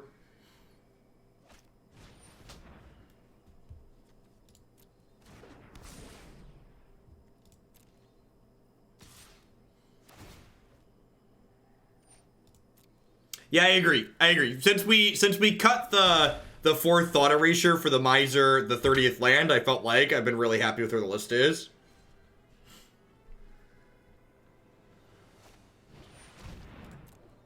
Second Ashiok, yikes. I am that which nightmares themselves fear.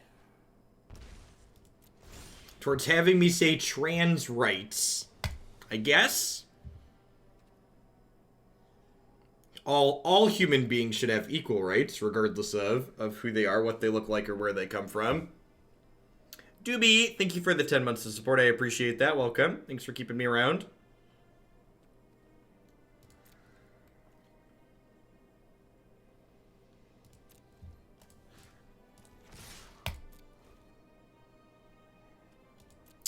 Grazer, I could not sacrifice Grazer there. So Warkite Marauder strips the abilities.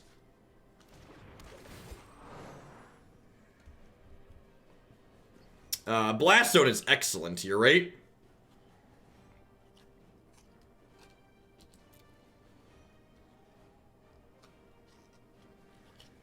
Is it Blast Zone or is it Arc? I feel like I have enough crap in play that I could probably just kill them if I have Blast Zone to clean up a little bit.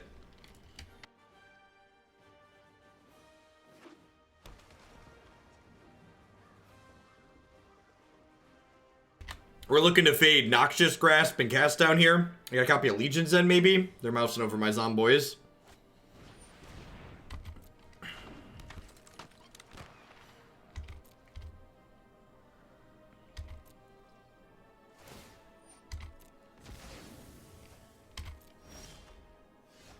Opponent is not so obsessed anymore. Let's just go ahead and kill this.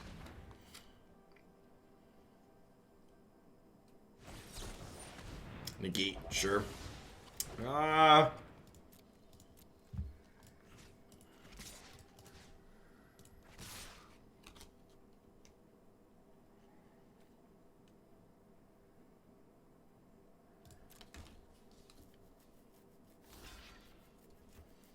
super surprised to see them trade there. It's possible I'm being too conservative here. And I should just be smashing them with the Ceratops as well. Just like getting the game over.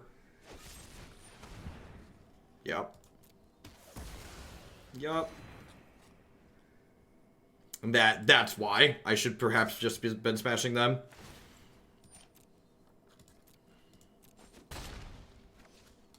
Alright, let's wait and see what the Raider draws before I decide what I'm ticking this, this to. I think I'm just ticking this to 2.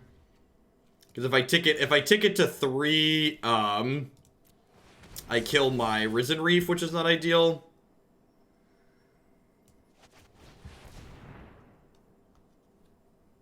We have a Disdainful Stroke here.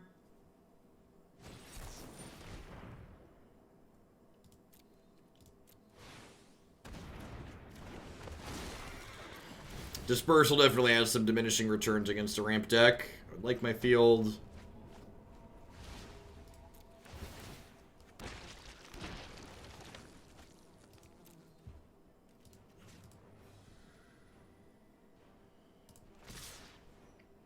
Not really worried about this milling me at this point.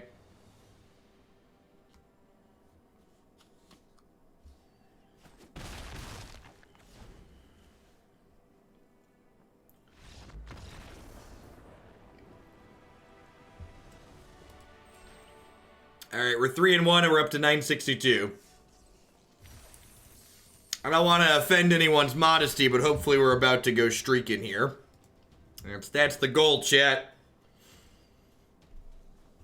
Emmanuel, thank you for the quarter of a year of support. I appreciate that. Welcome back. Thanks for keeping me around. Happy Saturday.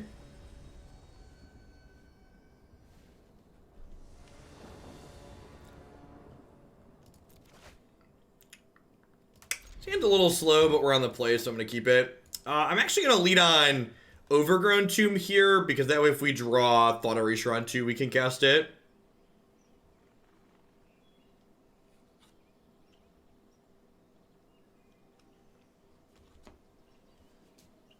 I think part of the reason why my opponent in that last game traded their 2-drop for my zombie to save the Ashiok was because I had the Blast Zone in play.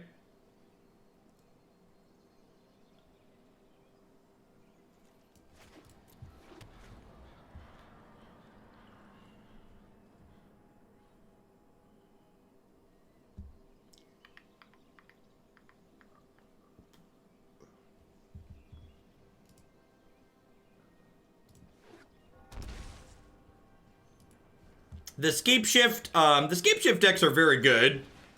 They're just, what's the word that I'm searching for? They're just more, they're a lot more of a one-trick pony than this deck is. Hey, thanks for the biddies, Elijah. Vampires, good die roll to win. Coin flip, whatever you want to call it. Rejuvenator on 3 here. We'll see how aggressive their start is. They have one of them good Vampires draws. We might be in trouble. Hopefully, we find some green mana here. It's a good rip. So we're hoping this finds a green source. That's really unfortunate. I already have a Watery Grave. I guess I just take Field of Ruin here. That can eventually be a green source.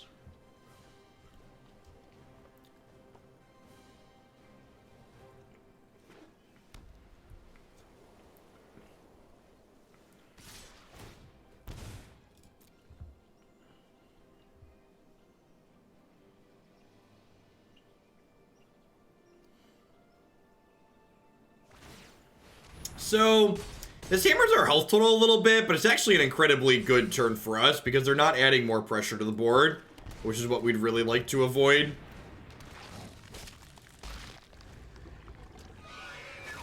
If they attack with the Knight this turn without killing our Yarok, I think I'm going to trade them.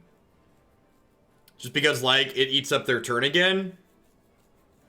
Been a fan ever since you first wrote a Kiki Court article on the meteorite. My chords are even defaced by your handwriting. I finally graduated college and can finally donate something. I really appreciate the bits. I hope your Saturday night's going swell. Thanks for keeping me around. Is there anything in the deck queue you'd like to bump up, or perhaps a standard deck you'd like to add with those bits, Asarthar? You're always welcome to do that. I appreciate the support. So yeah, I think that block is good there because it keeps our health total high. Though, even though our opponent's deck is an aggressive deck without red mana in it, it is a deck that, that was excellent. It is a deck that has reach in the form of Sorin and sometimes Othakaya, so I think it's important to be conservative with my health total here. This is the type of matchup where, as the game goes long, our deck is incredibly favored. So we just want to, like, take game actions to prolong the length of the game.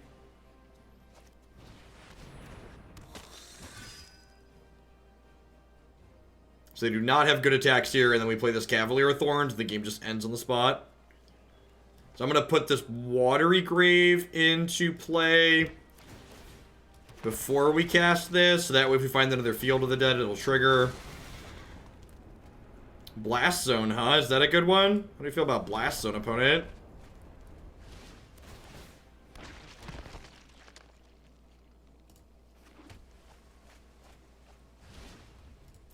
Now, my opponent's archetype has generally been playing some copies of, they've been playing some copies of, Legion's End in the main deck, so they can recover from this first batch of zombies, but our deck rebuilds way faster than just Scapeshift does, so even if they clear these out here, they're still going to be in a bad spot. Yeah, I'm not quite sure what I'm going to do with the Esper Citadel list yet. That's a build-around submission, so I need to figure out exactly what I want to do with that. I'll probably sit down and build tomorrow. Yeah, definitely, Orthor.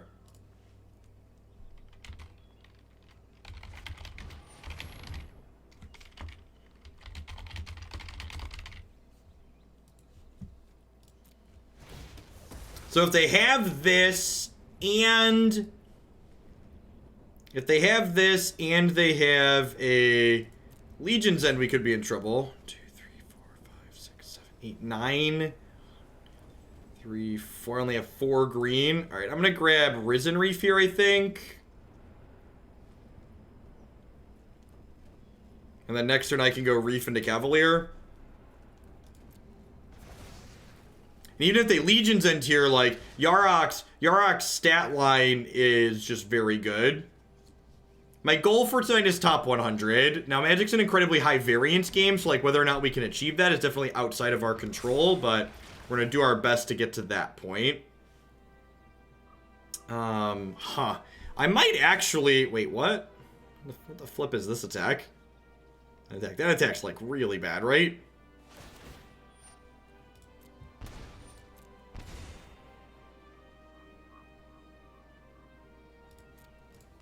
I think it's like, there's Blast Zone in play, so they want to throw it away, but like that gained me a point of life. I think that was just because I have Blast Zone in play. They like viewed that attack as like playing around a Blast Zone. And I don't know. I think they're dead regardless. I think they could probably stack both players' decks from this position and likely lose the game still. Yeah, top 1,000 won't hold at this point, Skip Dash. My goal is if we hit a good streak tonight, I can just not play on the ladder for the next week and finish in the top 1,000. Is very possible. The Great Wumbo, thanks for the 5 months of support. I appreciate that. Welcome back. Thanks for keeping me around. Hope you're having a good one wherever you are. Is Crucible Worlds a crazy sideboard card you expect to go like? I think, so in my testing, I think Crucible is just worse than Tamiyo. So, if I wanted extra cards to grind, I would play another Tamiyo, but I don't think this deck needs extra cards to grind. I'm really happy with the 75, and I don't think I'd change anything in it. Death Apparatus checking in for the 3/4 of a year, and Natterjack, thanks for the 14 months. I really appreciate all the names of folks that I don't see in chat a ton who have been subs here for a number of months. I assume most of you generally watch on YouTube, and I appreciate you keeping me around, even if you can't catch live too often. Happy Saturday, folks.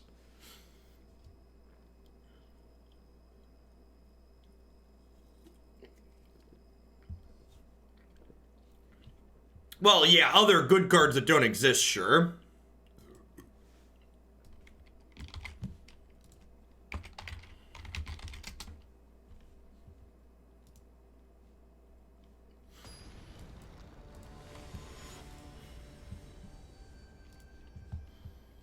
I'm playing this deck a bit as well. I've added a Golgari Guildgate over the Simic Guildgate, going 13-13 for blue-black instead of 12-14. Yeah, I could see that. That seems fine.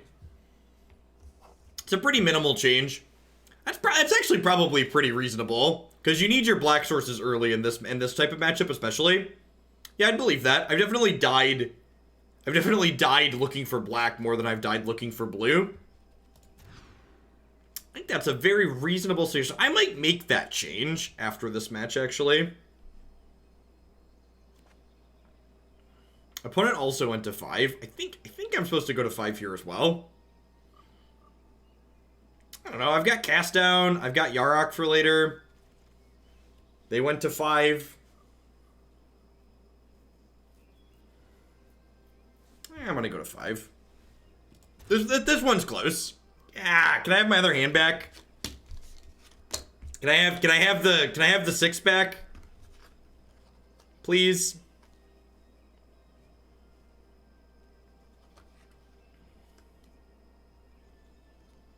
White eyes, snap, keep, never mulligan.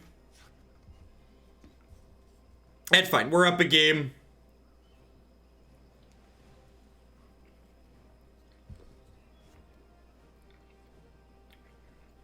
Yeah, maybe this Scryland made the last one okay. I don't know, like that hand, the other hand as is wasn't making a play until turn 3, which is pretty slow on the draw.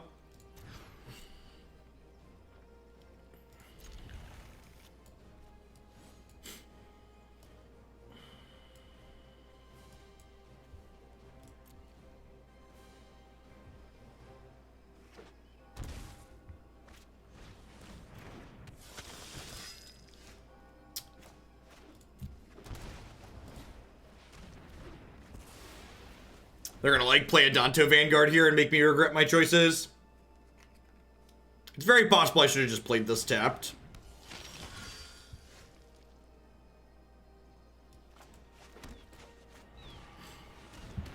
All right, any 3 drops and we're good to go from here.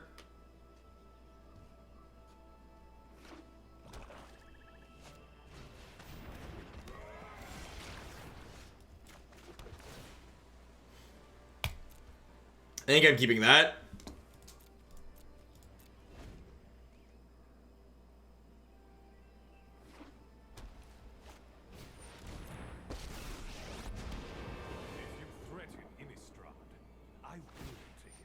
Is this the draw? Is this the vampire draw? That's so vomit-inducing. Alright. So their 5 was very good. I see why they kept a 1-lander. We're not just dead here, but we're definitely behind.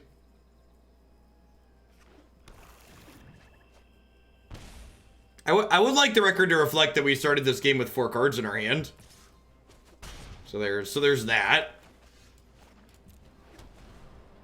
We get an untapped land here. We're just very in this game.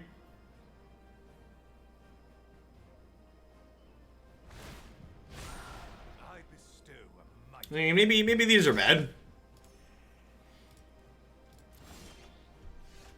Papi! Okie doke.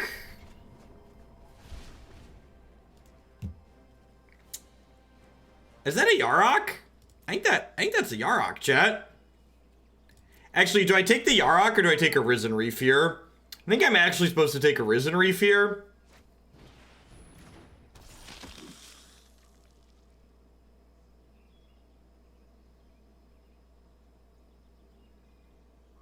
Yeah, anything that's not a land we already have is like pretty okay. I guess Arboreal Grazer is bad still. Arboreal Grazer falls into the line of the other things.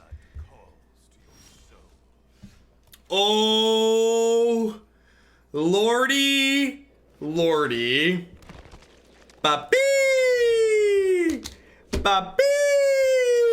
All right. Oh, we're halfway there. Oh. Living on a prayer, take my hand. We'll make it, I swear. Please don't play a draw 3 Vampo. Do.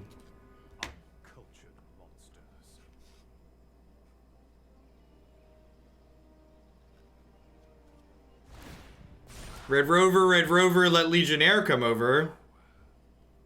Is this a Noxious Grasp? Is this card about to be a removal spell? And just, like, make me incredibly sad? Should I attack? No. No, again, like, we're favored as this game goes long, so making an attack to get aggressive there is not ideal. No, I should not attack last turn. In fact, the fact that they had double Sorin made it even worse, made it even better that I shouldn't attack. Yeah, they just don't block, and then, like, I'm super in trouble. I feel like they have, like, a Disfigure or a Legion's end here, and they're debating on getting aggressive. Well, there's the Arboreal Grazer that we talked about being bad.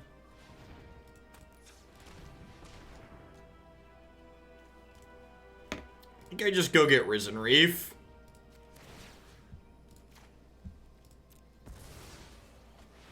Hey, Pinky, thank you for the 7 months. I appreciate that. Welcome back. Thanks for keeping me around. Hope you're having a good one wherever you are. Now, this is unfortunate. Because I cracked that, my fields are not active here until I hit a land that we don't already have. So that is a big deal.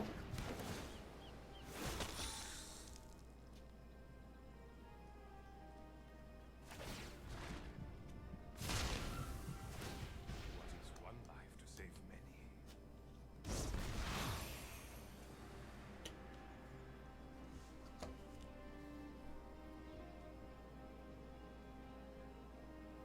It's right to get Memorial if Calf dies. Nah, probably not.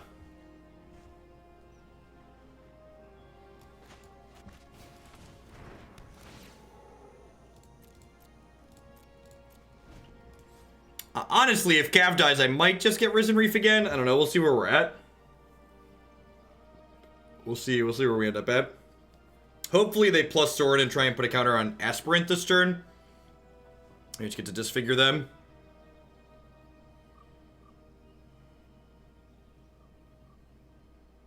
Arch of Orazca would probably be the best land on our deck to draw at this point. Sure.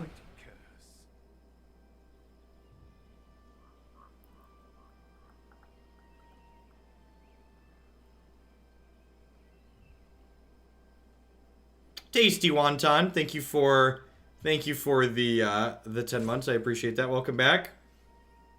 Oh, we did bottom Arc. You're right.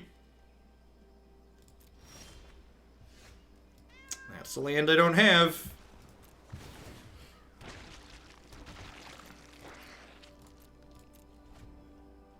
Okie doke. And again, for those that have been poking in and out, this is still the game where we mulligan to 4. And we said, don't worry, we get the next game on the play.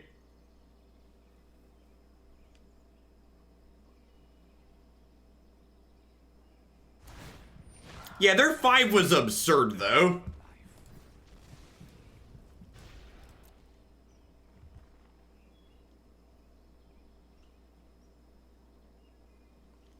Yeah, this lieutenant's been hitting the gym.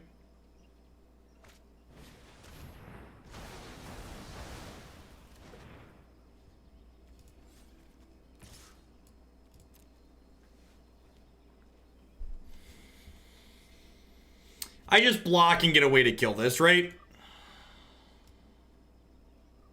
It's just block, get cast down your thing.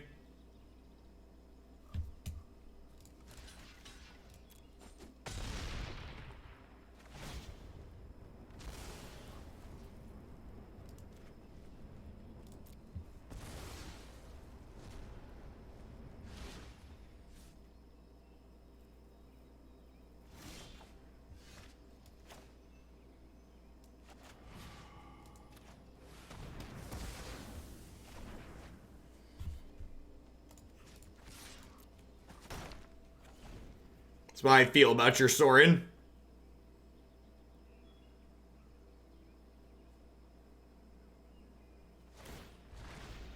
This deck doesn't lose much at rotation. This deck just basically loses some lands and Nexus of Fate.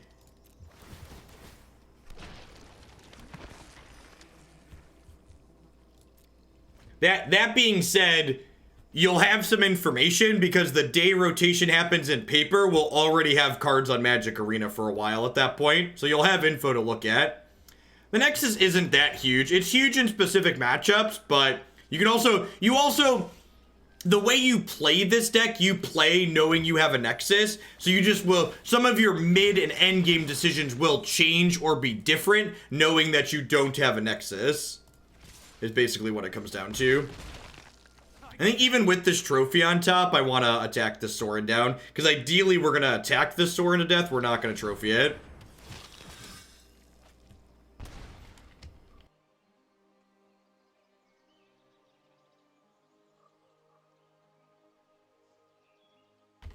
If they don't have... I was going to say, if they don't have another vampire here, we get to kill the Sorin. They do. Just going to go ahead and kill their threat here. And then ideally, we're going to get through this Adanto Vanguard by just blocking and making them pay 4 a bunch.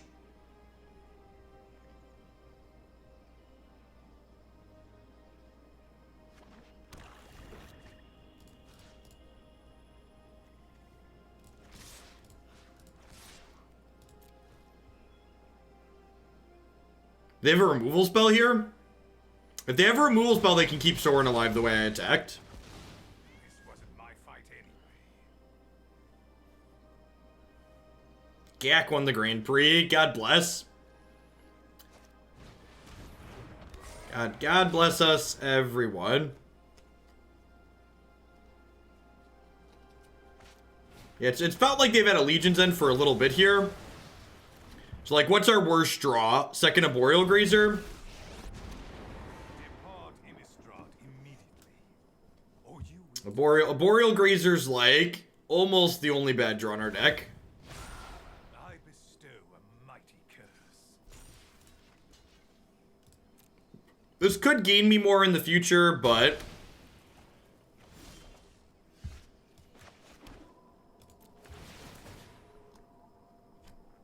Go.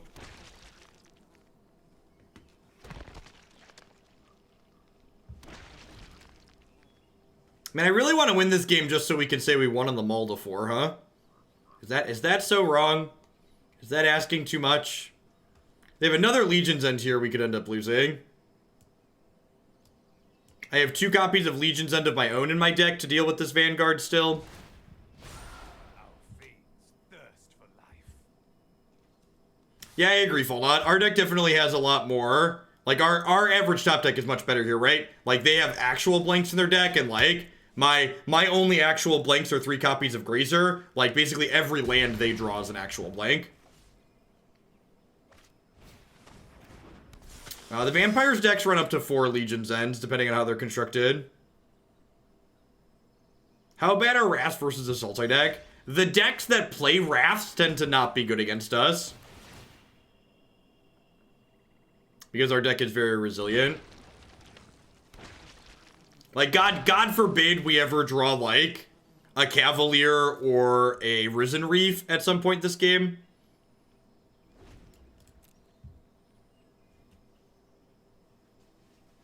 If we can Fate, that's another Legion's End. Yeah, that's the game, right? Because they can pump this. So this is 5, 11. Yeah, that's dead. So, we mulliganed to 4. Opponent drew a bunch of gas. We drew a bunch of lands. Our lands were 2/2s, but they had the second Legion's End to get us. Get to take game 3 on the play.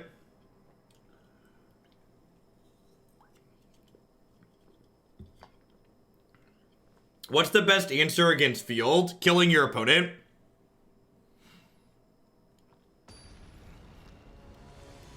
That was the third one? Was it? Yeah, probably. I don't know, you know, Magic's a low variance game, all that jazz. Yeah, Sand's great. It would ideally like an untapped land for turn 3, but, you know, beggars won't be choosers. Yeah, that was definitely 3 Sorins. So, you know, not bad.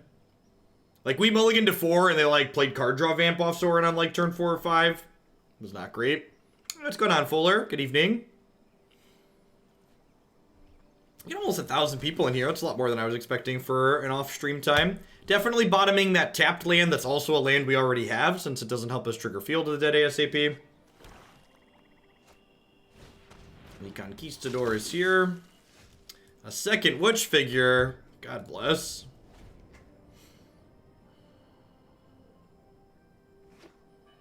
Sorin is very powerful. Since I drew the second... So I wasn't going to disfigure this in order to play around Anadonto Vanguard. But because we drew the second disfigure, we can just go ahead and jam here.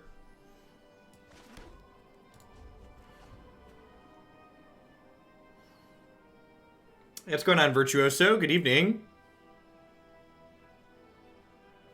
No 2-drop play out of them is real good for us. Assume that means they have Sorin and then a bunch of beef in their hand. Blood was my beginning, and it will be your end. Really? Alright, well, let's just 1-for-1 this. I have no idea what... Is their hand just like a bunch of removal here?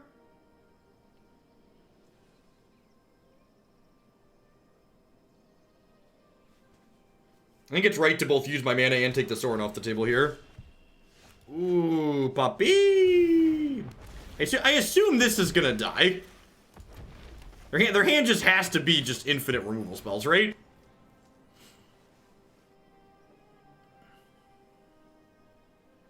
Please play a 5-drop.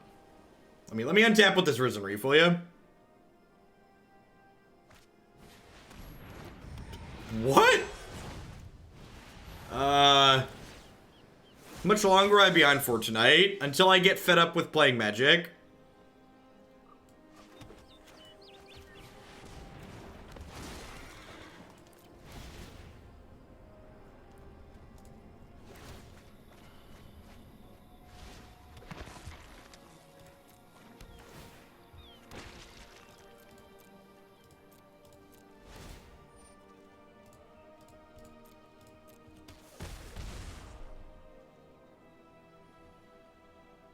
I mean, to be fair, if you weren't here for the beginning of the stream, tonight started off by playing against 2 Nexus decks in the first 3 matches. And if I didn't concede after 2 Nexus decks in the first 3 matches, there's a good chance we're gonna be here for the evening.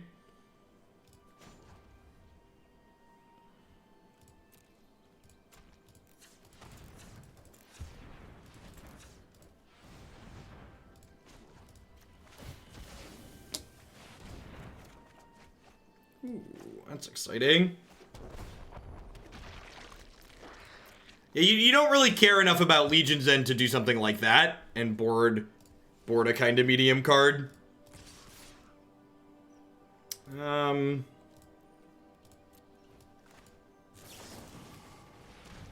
Like I know Legion's End hurt us last game, but like spending 3 mana to play a card that doesn't impact the board is not great against an aggro deck.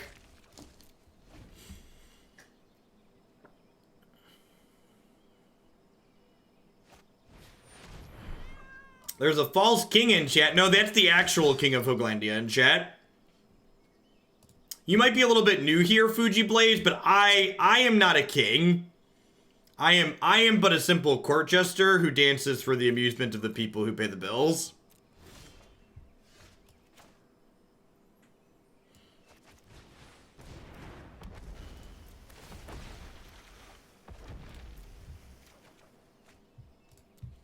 Another thing to note when talking about playing around Legion's End is that Disfigure can disfigure our own zombies in response to their Legion's End.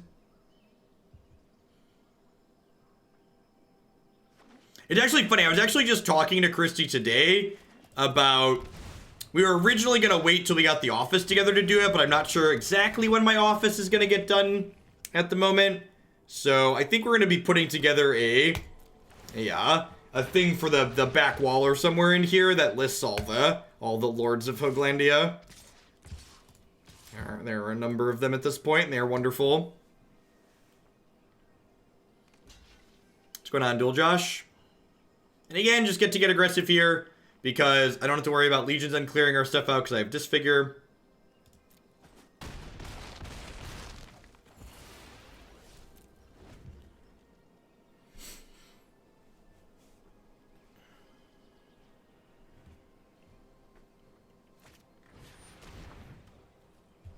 What if we didn't?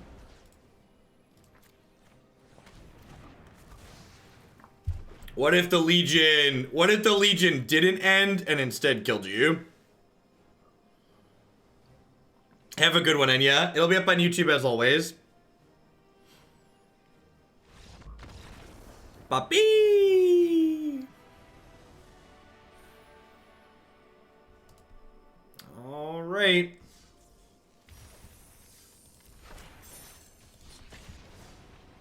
Four and one, slow and steady. Thanks for the nickel label. Good evening. All those little nickels add up.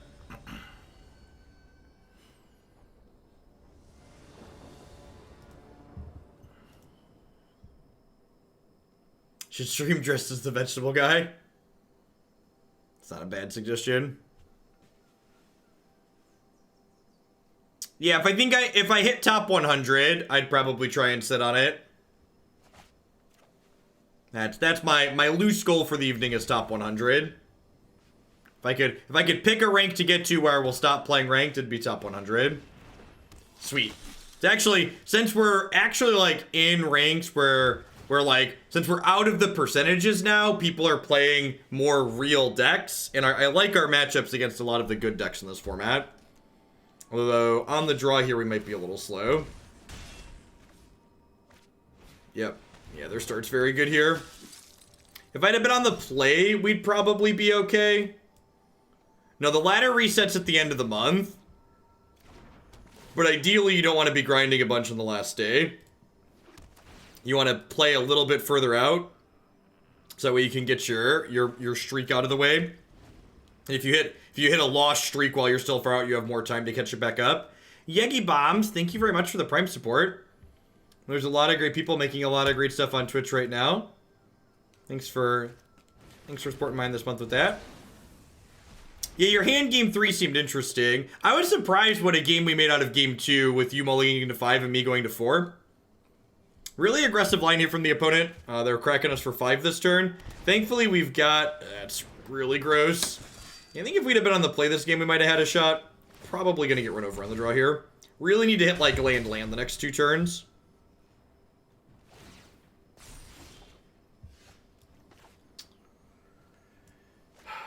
So this is a game 3. In addition to finding a land. Lantern Day never happened, believe it or not.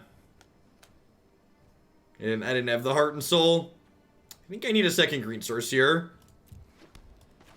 So I do this. As nice as Field of the Dead would be, a second green source is pretty important. Yeah, the ladder is super volatile. You always lose more than when you lose more than you gained. It's not a good scene. Yep. So we're taking another 3 here, down to 10. Next turn we can Rejuvenator plus Assassin's Trophy, but if they add more stuff to the board this turn, we're probably dead. And like the other part of the problem is if they don't add more stuff to the board, they're hitting us for an extra 3, so like we're kind of screwed regardless of what they do here. Matt died in the top 8 of his MCQ, unfortunately. That is, alas, how it goes most of the time. So we would love for this to hit a Field of the Dead here. Next turn inside of combat, I'm taking 5. So I'm going to 5. So the problem is, at this point, we're stabilizing within what I like to call the danger zone. Because, ideally you want to stabilize above 7, at 7 or more, because then it takes 3 Sorin pluses to kill you. This is going to be Sanctum Seeker. Yeah, just dead. I guess we're technically not just dead, right? I can trophy the Sanctum Seeker, and then I take 8 and go to 2.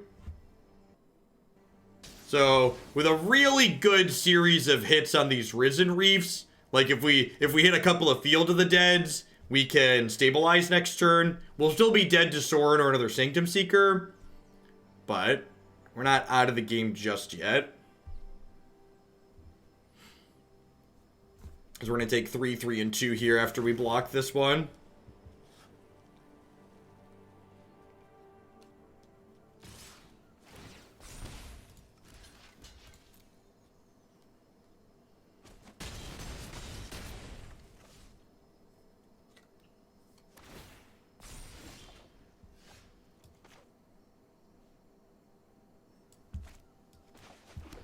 Alright, if this first one... Oh, I should have waited, because that could have made another zombie with Field of the Dead, right? Yeah, that was really dumb. That was, like, really dumb. Don't ask me why I did that.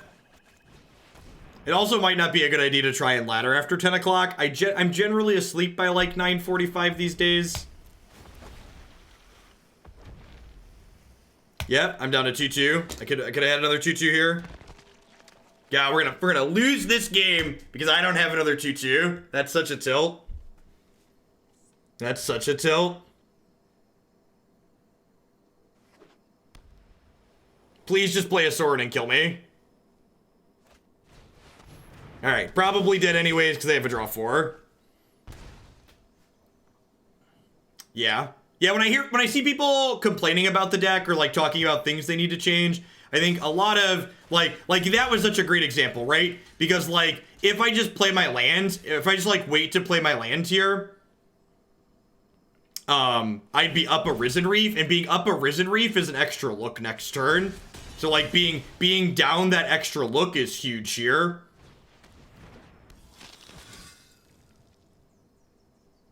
Yeah, it's just late and I'm distracted because they're Switch chat. So like now that reef is gone, we're losing 2 draws here.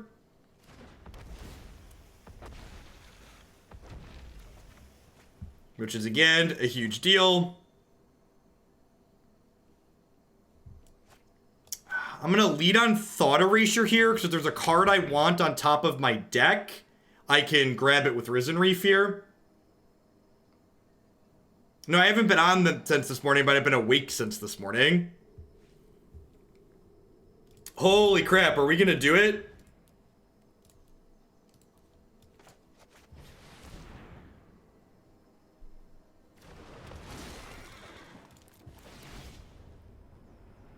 If they don't rip a Sorin off, like this is the part where like they rip a Sorin off the top and kill us.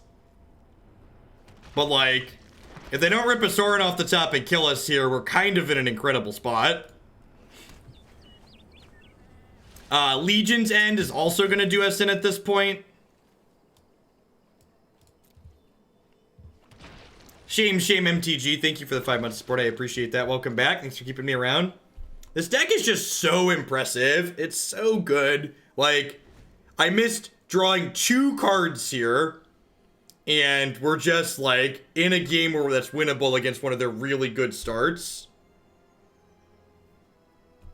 Yes, they're also low from Adanto activations. I have to worry about dying on the backswing.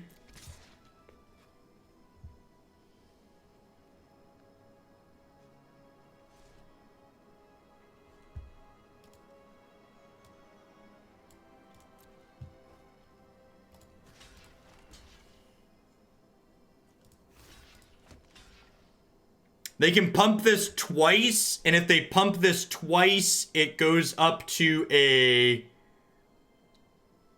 If they pump this twice, it goes up to 9 defense. So if I throw 2 zombies in front of it, it still dies. Of course, if I do that... I don't have them dead on the backswing regardless. So I think I just do that.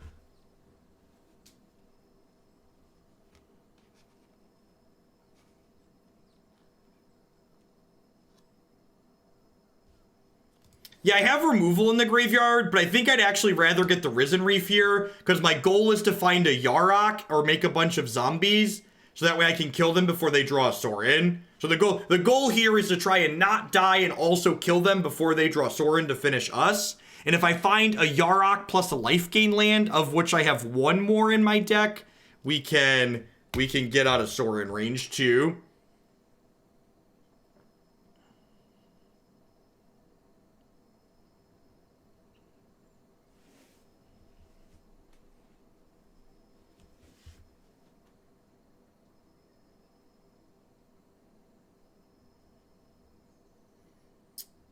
So when this trade happens, they might be considering not killing the Cavalier.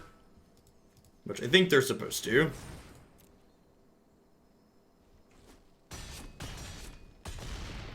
Yeah, I'm going to put the Risen Reef on top of my deck here when they kill this Cavalier.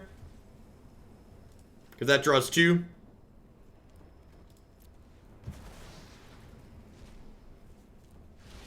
And then I actually have both my memorials in play at the moment too, which is great. Conquistador is terrifying.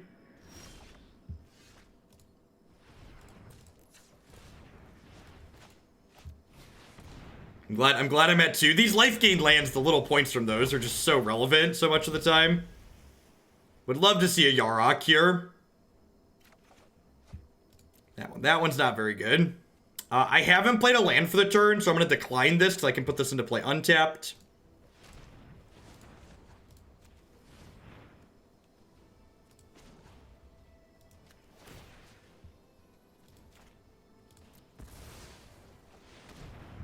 We're going to play this after we reef, though, because this reef gets 3 looks at another field.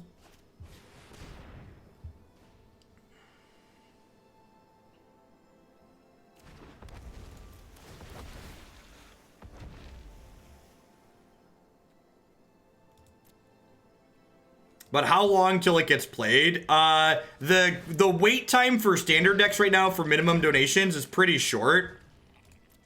Probably a week or less.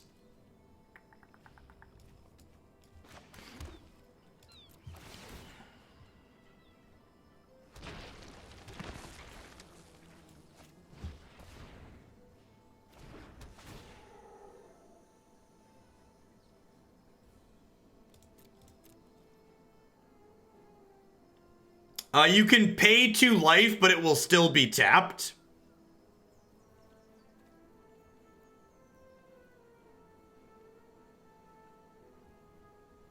Turculator, thanks for the 12 months. I appreciate that. Welcome back. Thanks for keeping me around. How do we feel about attack with these trophy this?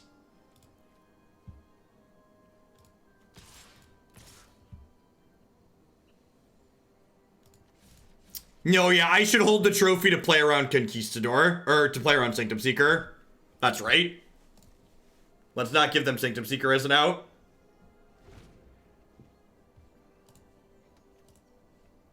They haven't played any Sorens this game yet, though, which is just super terrifying. If this is a blank, they're dead, right? Yeah, so if this card's a land, they're dead.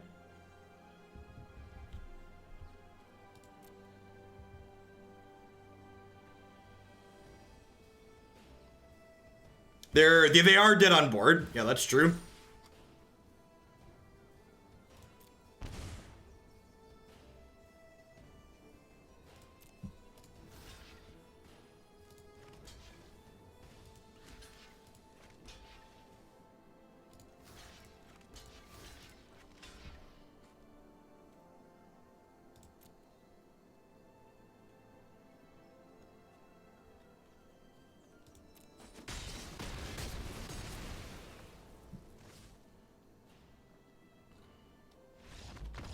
Wow. Wow. All right. Hashtag sometimes lucky. Hashtag sometimes lucky.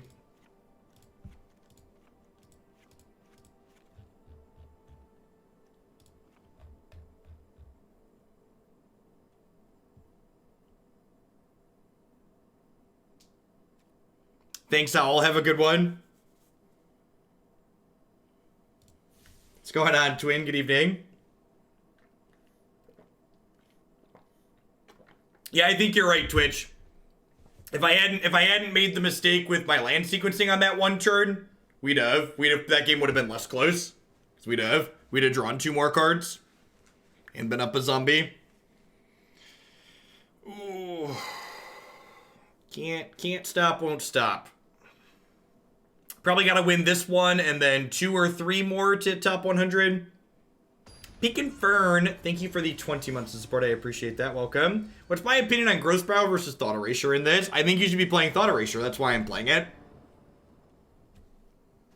I think Growth Spiral is marginally better than Thought Erasure in the aggressive matchup, but I think you board it out in the aggressive matchup anyway, so you shouldn't have that card be decided by the aggro matchup. And Thought Erasure is very good in the mid-range and control matchups. I think this deck's aggro matchup, as configured, is very reasonable. So I don't think I need to hedge it anymore. This hand's missing a green source, but all of our greens are most common color in the deck anyways, so I'm gonna risk it here. Especially considering I have like Disfigure's interaction plus a Blast Zone.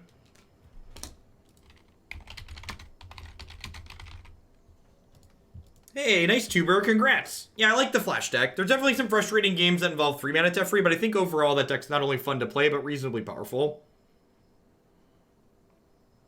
I think I am, the suggestion someone had earlier of swapping the Simic Guildgate to a Golgari Guildgate, I think is reasonable and something I'm going to do. I think I just want to play Memorial to Folly on one here. I don't want to disfigure this before it attacks anyways, because if they have Vanguard, I'd rather disfigure Vanguard. Never didn't have it. Their spot Tyrant Scorn could be good. Tyrant Scorn seems interesting, but I just don't think it's better than any of the cards I'm already playing.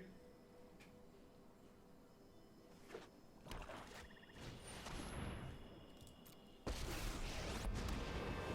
drink only the finest, and you smell aged. I don't think the mana is too hard on Scorn. That's definitely like not wrapped up in my consideration at all. My deck's playing Thought Erasure and other things, so like if we can cast Thought Erasure, we can cast Tyrant Scorn, generally speaking. So do I want to take a little bit of a hit next turn in order to... So, like, it's kind of appealing to Trophy here, the Sanctum Seeker, and, like, keep my health total really high. But by playing the Rejuvenator, I can double spell next turn. And if I play Trophy this turn, I cannot double spell next turn. So I think I err on the side of being able to double spell next turn at the cost of a few points of life, which might be wrong with Sorin staring me down. So that could go either way.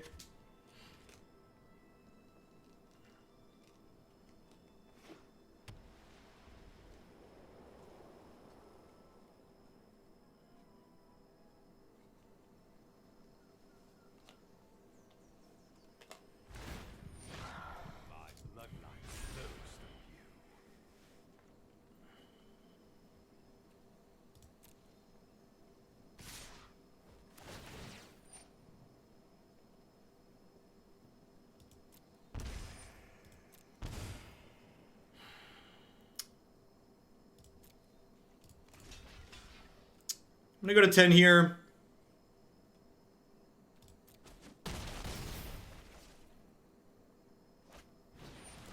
Yep.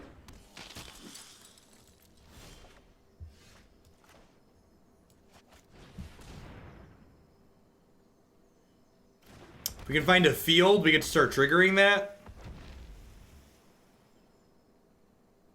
So, Noxious Grass Spear is their last card.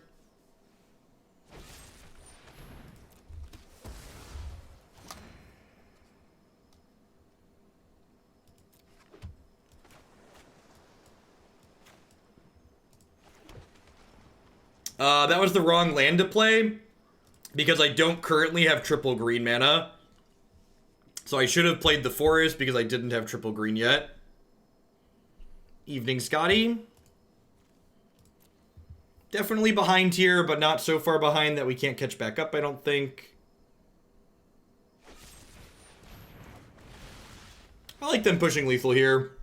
My trophy timing isn't ideal here. I should wait and see if they plus Sorin and put it on Sanctum Seeker. Some small slops in these last couple turns here. Probably not going to matter because I believe we're dead.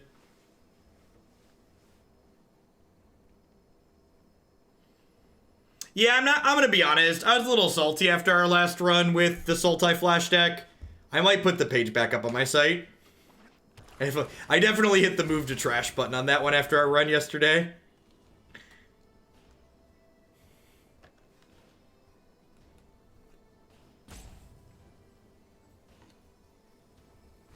So we've got 1, 2, 3, 4, 5, 6, 7. And then we're just dead to the Sorin activation next turn, right? Not dead on board to the Sorin activation. Because we can Legion's End this one and Blast Zone the other one. So if they draw some lands here... Dead to any vampire, but technically not dead on board.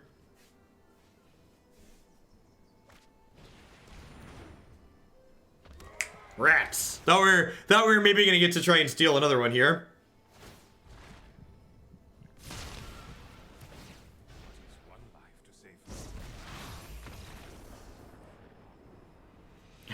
Rats! They drew the third of their deck that kills us. Happy with how we sideboarded, just gonna run it back. Actually, I'm gonna put an extra Risen Reef in on the play.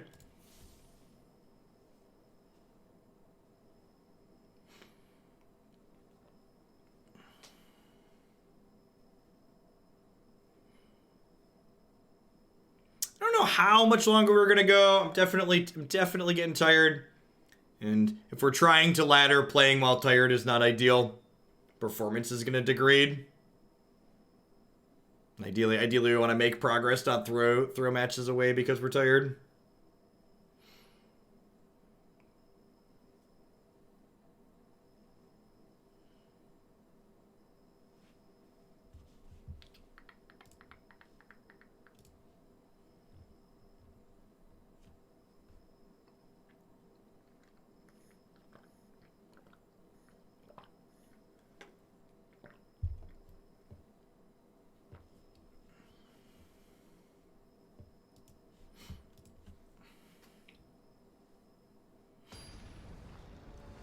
It is late, boss.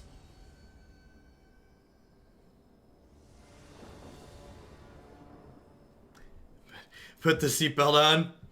Buckle up, ladies and gentlemen. Yeah, this hand really wants to draw one of our 3-drops, but it's pretty good.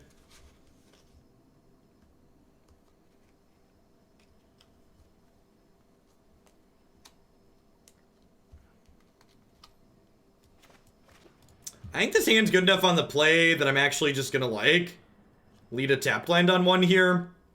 Just, like, save the 2 points of life. If I draw exactly a 3-drop on 3, I'm sad I did that. Or a 3-drop on 2, but otherwise I think this is pretty reasonable.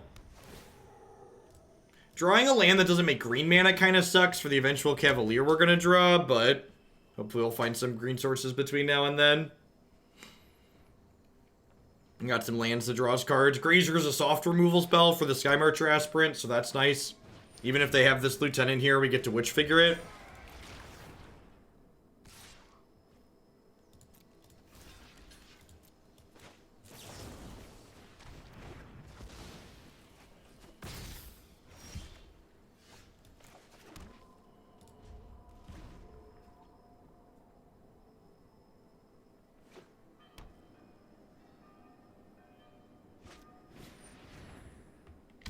What's Witch Figure a reference to? This one or that one? Witch Figure, this one, right here. Yep. So we get to 2 for 1 their Sky Marchers with our Legions at next turn, so that's nice. And like, again, you can't play around this card because it takes the ones out of your hand too. Now, if they have an Adanto Vanguard, that'll be a little annoying because I'm out of answers to Adanto Vanguard. But I do think I just take my 2 for 1 here.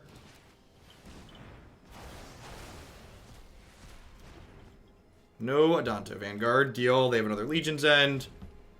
So what are we ideally looking to hit here? Just our 3-drop still, right? Like Risen Reef, I think, is the droid we're looking for. Alright, more removal spells. This is unfortunately nowhere near active, so we're not anywhere close to being blessed just yet. I think I'm gonna disfigure this Legion's Landing token. Maybe. I'm probably gonna wait and see if they play this out first. And then when they play this out, I'll like disfigure plus cast down.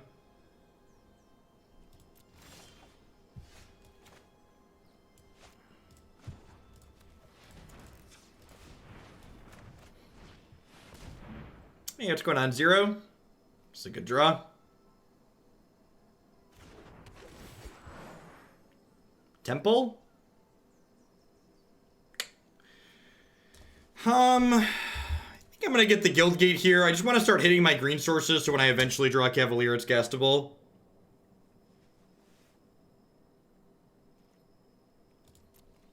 I have this, which will draw us cards, so we don't need the other one as much, but also like this is going to take a little bit to get going too. Deal. So because I didn't disfigure this last turn, if they draw a land here, they are going to get to draw a card off of their 4/4, but I think that's fine.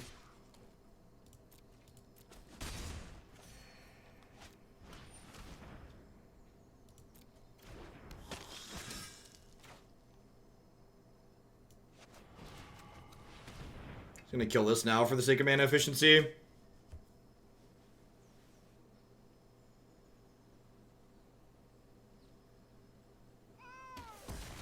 He's dead, Jim. We've killed him.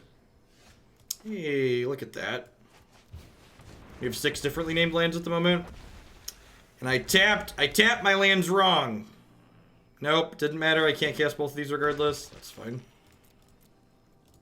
Alright, we are currently 1 permanent away from hitting the City's Blessing here, which is a big deal. That was one of their better draws in the event that I don't have a Disfigure, but I do. So any land gives us the City's Blessing next turn, which is huge, because then we start drawing 2 cards per turn, which should pull us ahead pretty quickly, considering our deck doesn't have dead draws in it anymore.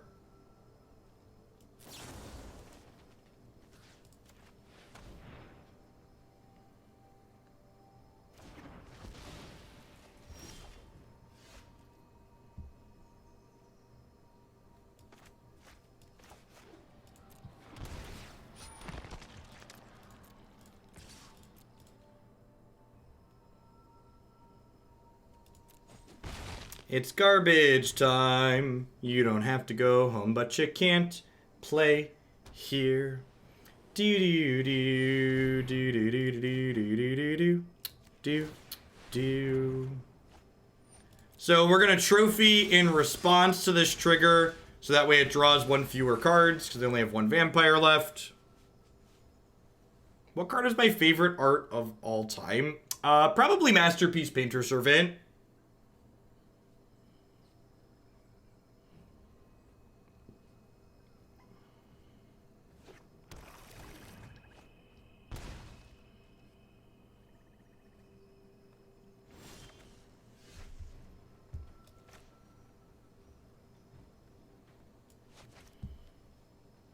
Well, if we weren't in garbage time before, certainly there now.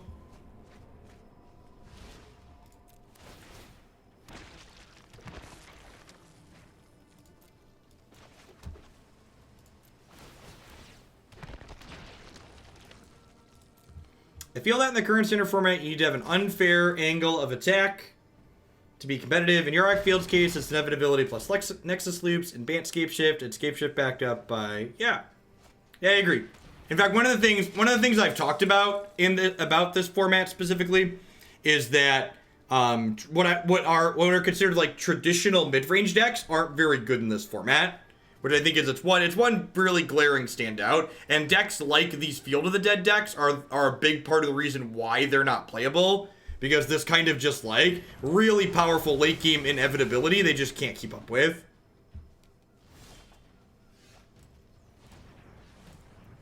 And it's actually why I think this format's going to be really why I think this format will be popular as a base for Historic, because this format to me feels very similar to Modern, except it doesn't have the randomly dying on turn 3. It's like, this format has a lot of the powerful things similar to Modern. The same types of decks are legal, except the decks that kill you on turns 1, 2, 3. So you have a lot of the same intricacies, a lot of the same variety of decks that you can play, but you don't just randomly lose the game without playing. Yeah, I agree, Vernash. And just like Modern, the fact that mid-range isn't really competitive in this format doesn't prevent people from playing it for whatever reason.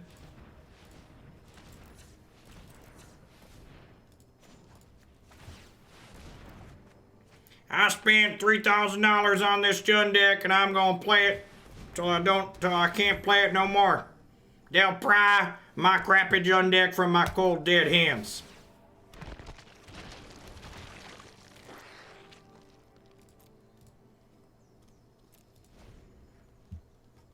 Yeah, these were like the 3 worst draws in our deck, and we're still just infinitely ahead. You leave my colonnades alone, yep.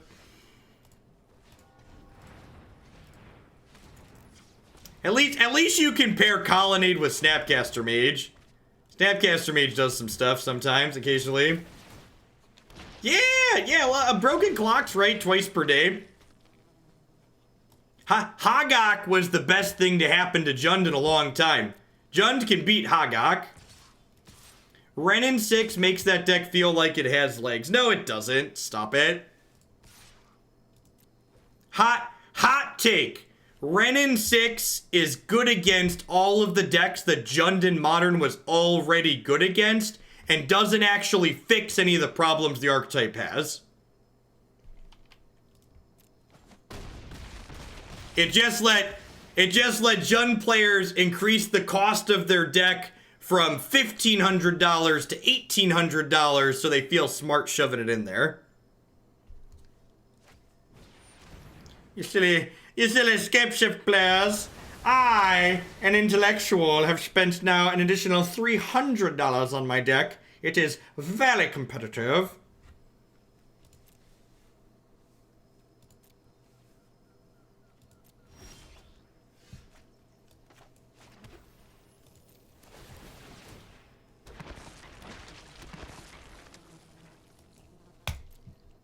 We'll bottom the 4th field. More of that voice, please. You know, people always compliment my making fun of Magic players voice. Maybe we should spend more time using it. And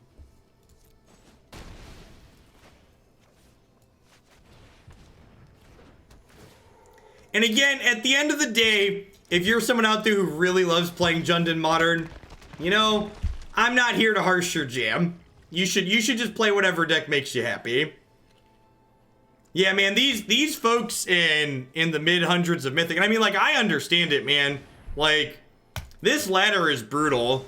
I'd probably make most people kill me too. Like, every loss, every time you lose a match, you have to win 2 to make up for the 1 that you lost.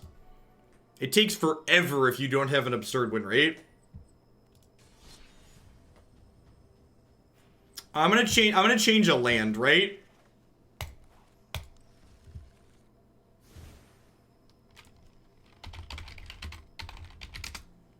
Someone made a good point about the mana base, and I'm gonna listen to them. We're gonna turn the Simic Guildgate into Golgari Guildgate, and the reason why we're making that change is because this makes the mana have 13 black and 13 blue, as opposed to 14 blue and 12 black.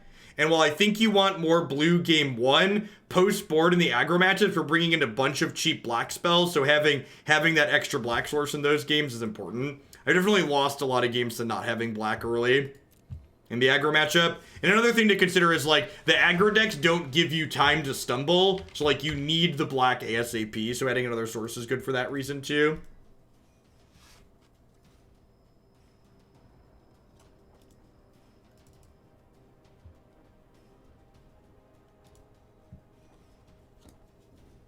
You're probably okay if you're around 100, Angry Penguin.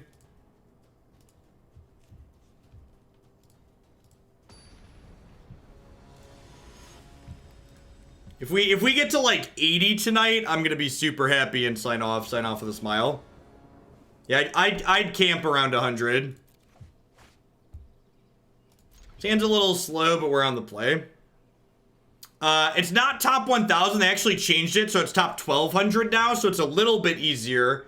The top 1,200 every other month get invited to play in the MCQ weekend, which is the tournament that I had played in last weekend.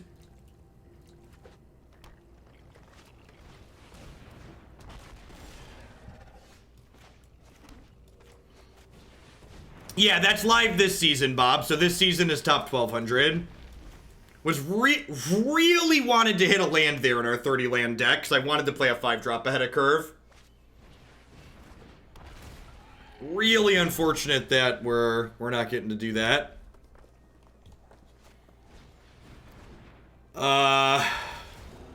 Okay, thanks. Yeah, Kisses is not a fast lettering deck.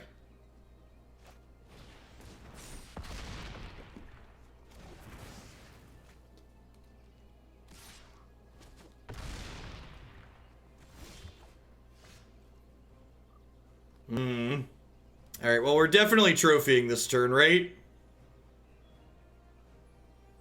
Can I just Thought Erasure this turn? I could die if I Thought Erasure, right?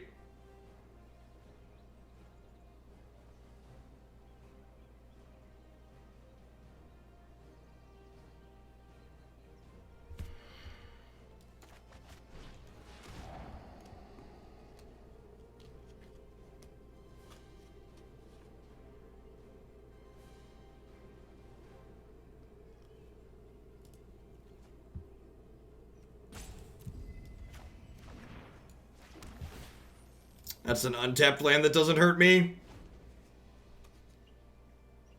This is the part where they draw a dino and we die. You think I'm a crazy beast?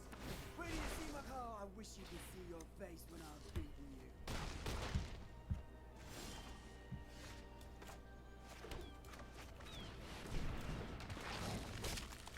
you. Domri's ambush, kill me.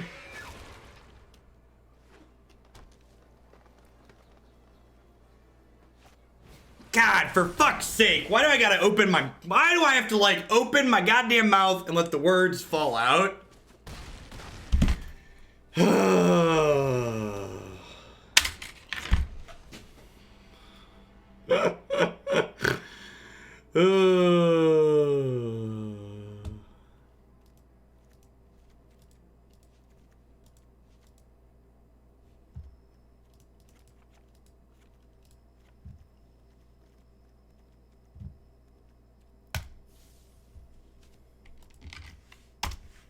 I want to put an NSFW language warning on this video for YouTube.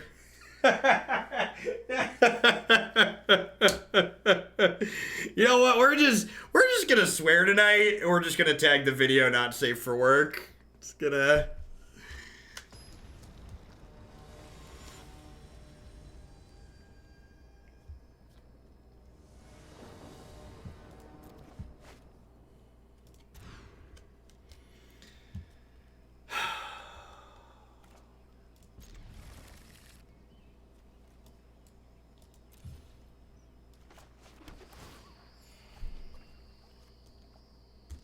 Well, it's just like we talked about earlier, right? Like, my opponent's ranked 92%. If I lose this match, I have to play 2 more matches to make up for this. So, like, basically, if we lose this game of Magic, I lose the last 2 hours. You have to be incredibly lucky and basically never lose. Or hope they keep hands that look like this. I think I'm actually supposed to take Domri's ambush here because this Domri makes them fight and this has Death Touch.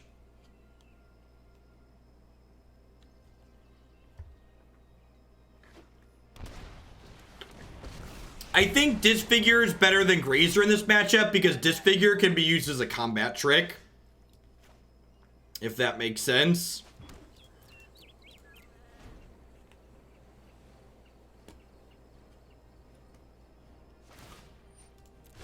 Busting heads is my bread and butter.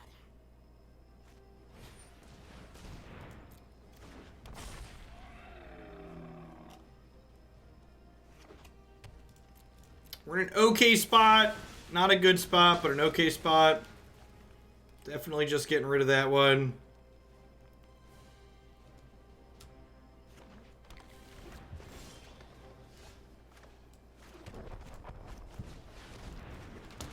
Any of our Into the Battlefield effect creatures are now great draws.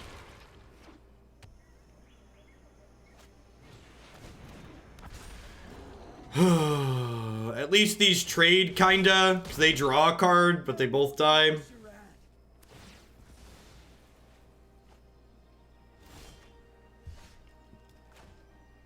I think I want to just play this and then crack Memorial this turn. It puts me off of my 7th land, but I think that's correct. The top of their deck has been so good in these games. They have another threat? I was raised by wolves. Though they might have also just been big dogs.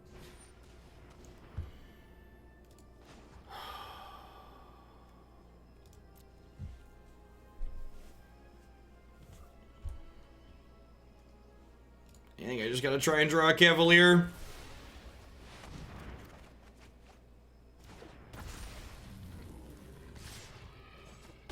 I don't even think the Jund Dinos matchup is that bad. Just for reference. I mean, like, have you like watched these games that I've played? Like, if you think like these games that we've played here are like the average of what this matchup looks like, I'd tell you that's probably not the case. Would tell you that I disagree with you that these are like Thought Erasure our opponent both games, and like their hand was very bad after the Thought Erasures both games. Yeah, we're not even in an unwinnable spot at the moment, so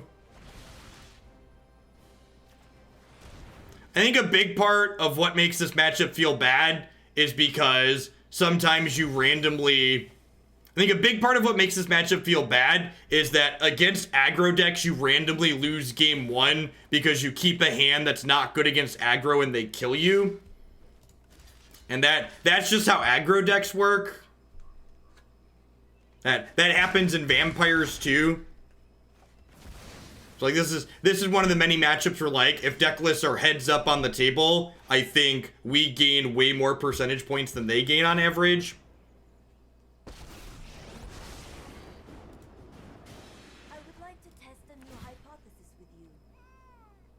This isn't legendary, right? No.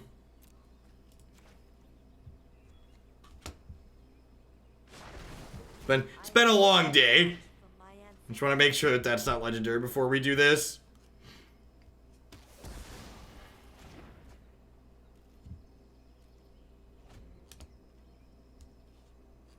Yeah, it's wrong half problem is what I'd refer to that as.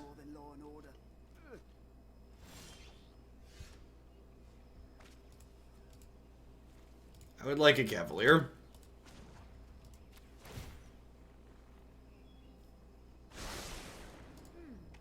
I know. Oh, should have named Yarok. Puke.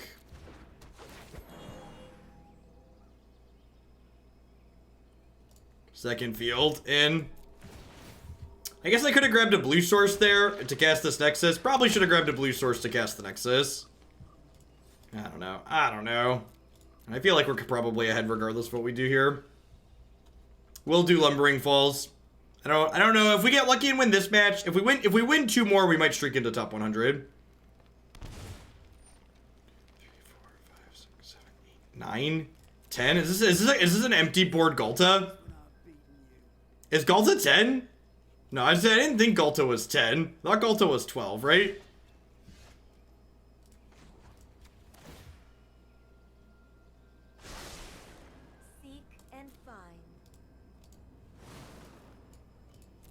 I'm gonna name Cavalier again. Vomit. Are they dead? Is this lethal yet? This isn't quite lethal, right? I hit them for 2. I'm 1 point short of lethal.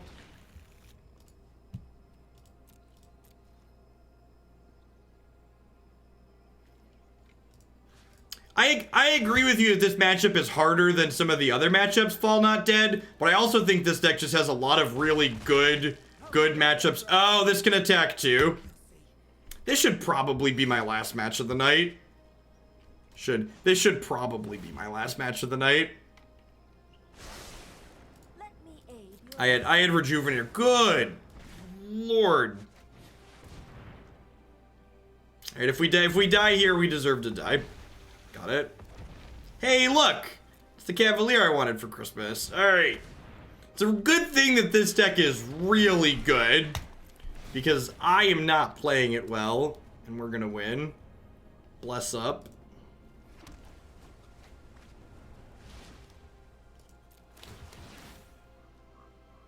Yeah, I agree, Captain Obvious. This deck, the raw power level of this deck is definitely high enough to, like, cover up the fact that I can be a buffoon.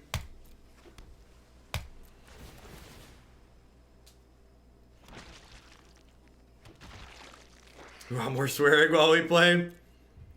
Jeff, swear softly to me, Jeff. It makes me happy. Is this about to be a flame sweep? Nope. How do we lose from this point? I don't know. Hopefully we're gonna have to try and win game 3 on the draw here in a second.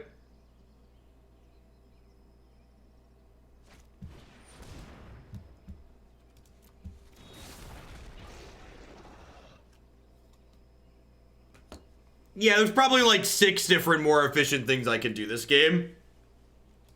I'm gonna direct you back to the part where I talked about playing poorly because it's late and doing things like missing lethal because I didn't count this as an attacker.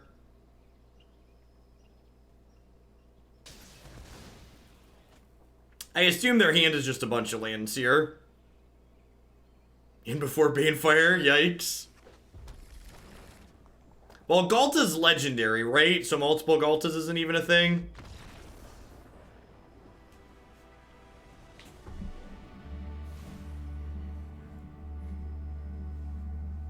I'm pretty happy with how we're sideboarded. I think I'm gonna run it back. Ugh.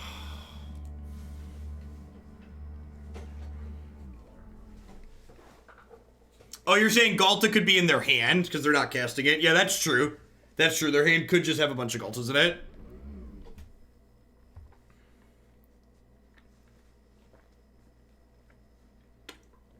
Galta and Spark Double. Yeah, right. Listen, if the first Galta's not winning you the game, you should probably reassess what you're doing. God bless, Bob. The higher you get, Bob, the more often that should happen, I imagine.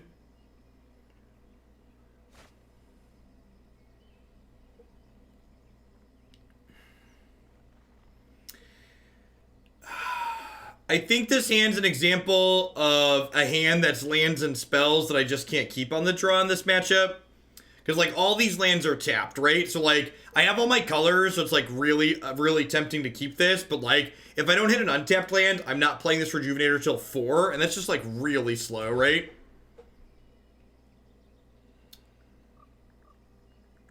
This hand is much better. Now the question is, what do I bottom? Is it crazy to bottom Field of the Dead here? I feel like I want to bottom Field of the Dead here. Lieutenant Khan. Lieutenant Cohen? It might be Cohen. At any rate, thank you for the 14 months. I appreciate that. Welcome back. Thanks for keeping me around. Would love to draw an untapped blue source here.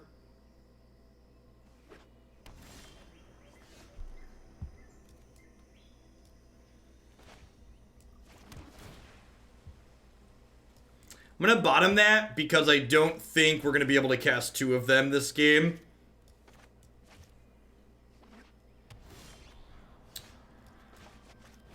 Don't Veil of Summer me, bro. I'm sorry, what?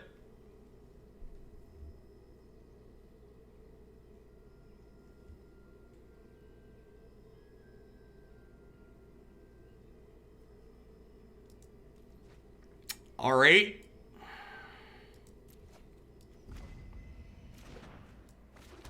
All right. Oh, well, shit.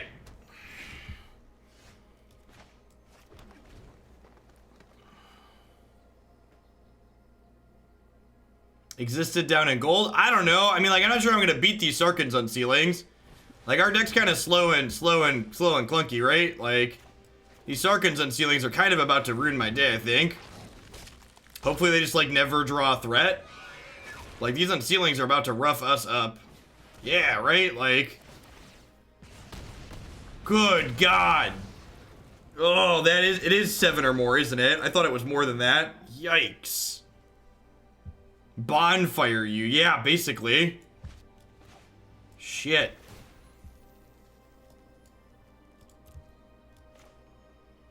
Guys, was such a good draw to here, too, if they didn't have Rotting Register.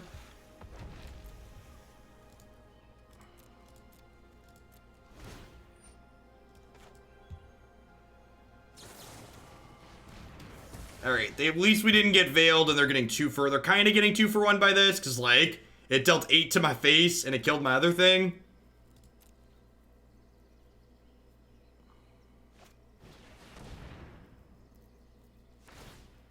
Yeah, we're actually just gonna die here. And again, like I said, like, just like, the last, like, 90 minutes of our life are just gone now, because we lost to someone who's 92%.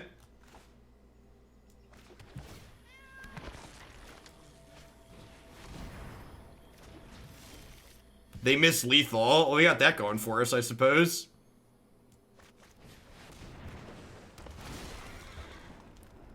You just have to hope they never draw another thing ever again.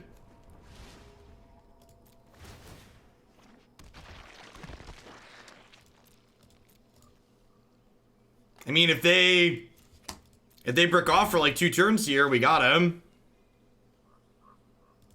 But we're just dead to anything with 4 more power.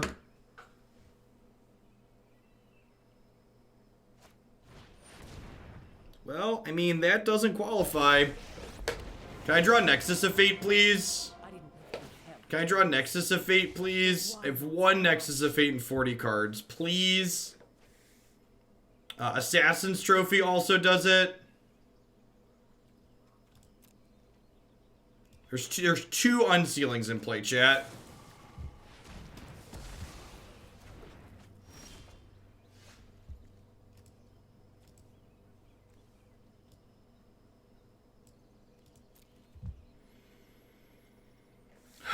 So, maybe my Thought Erasure was wrong this game. Like, I had these extra draw spells, and like I had Yarok in my hand. Maybe I'm supposed to have Thought Erasered. Maybe I'm supposed to have Thought Erasered their...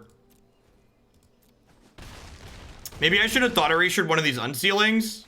I bet if I Thought Erasure one of these unsealings, I win the game. I bet that's the case.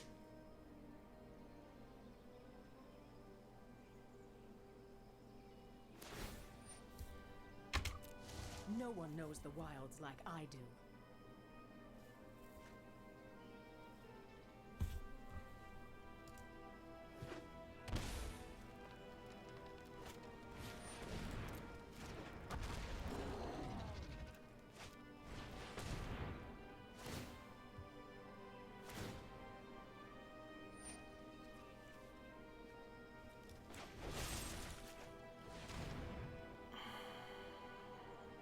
They had the Veil of Summer as the extra fuck you. How many ranks do we lose for losing to this nonsense? 400. 370. We lost 370 ranks for 1 match loss. So if I thought Erasure... If I Thought Erasure a Sarkhan's unsealing there instead of their threat, I ended up having plenty of removal spells. Would have been okay. Hey, that seems good. I think I just bottom Grazer here.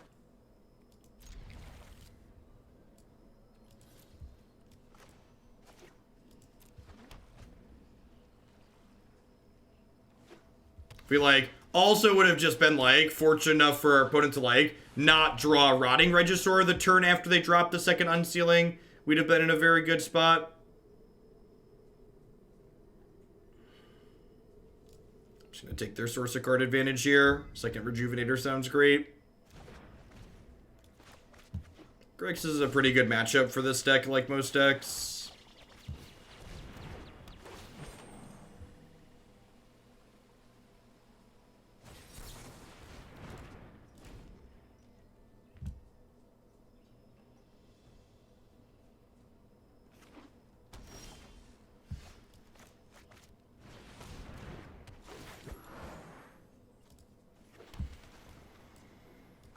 Where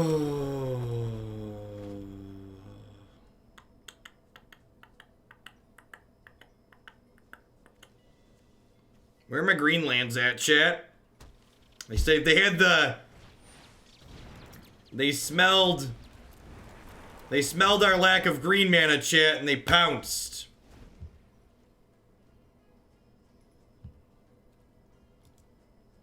Or like, screw exactly this Rejuvenator trigger. Main deck Bloodsun, yeah, come at me.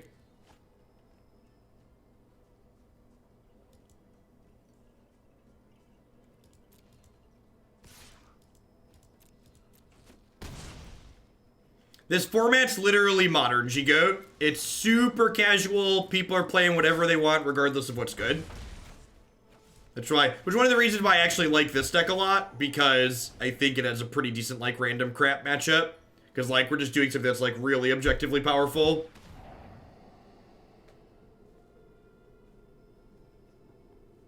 Well, there goes that trophy. It's just super unfortunate here.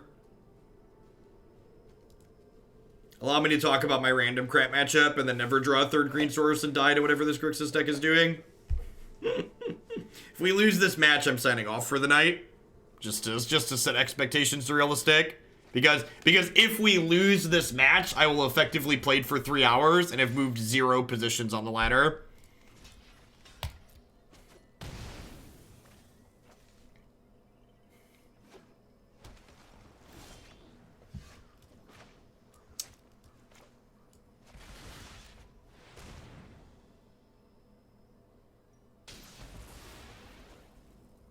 So I'm trophying this now because I want this Temple of Mystery to scry for me. Because if this scries into a third green, we can get the Cavalier down, and that would be a good scene for us. I think I'm bottoming that. I just want to give myself a chance to hit the green next turn, which means my opponent's going to draw a Thought Erasure next turn and make us sad, but I think it's right to bottom that there.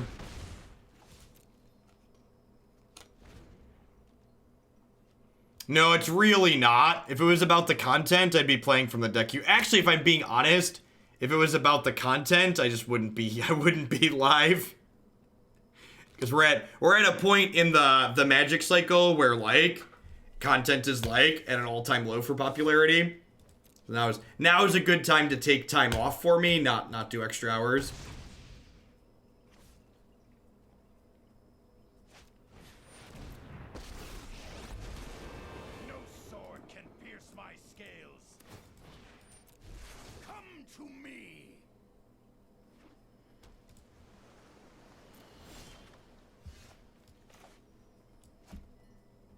The next set comes out in September for Magic Arena.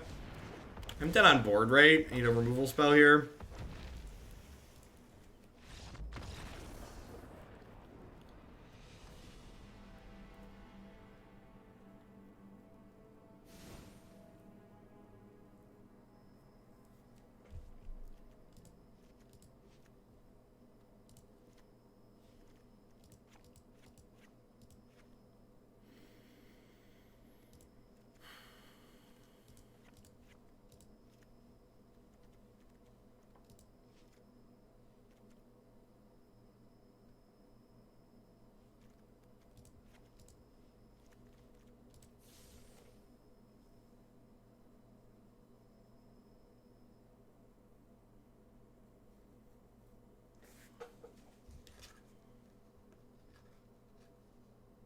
Is the meta making Magic content an all-time low? No, it's just a part of the cycle that the season's in. So, the way card games kind of work is, hype is always highest right after a set release, and it's always lowest towards the next set release, and it's at a super low point, especially for standard content, around the time of when rotation's getting near.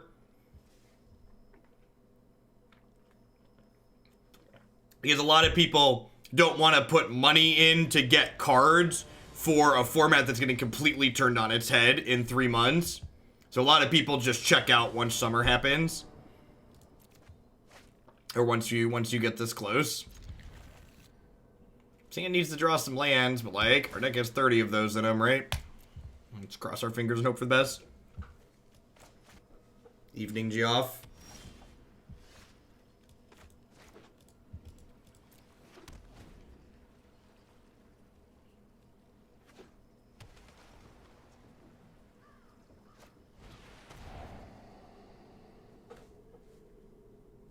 Nah, I mean, people are back in school now, J. Ray, so, like... There was definitely a downtick during June, and we went back up. I actually went back up in July, but we'll be back down again just because of the time of year.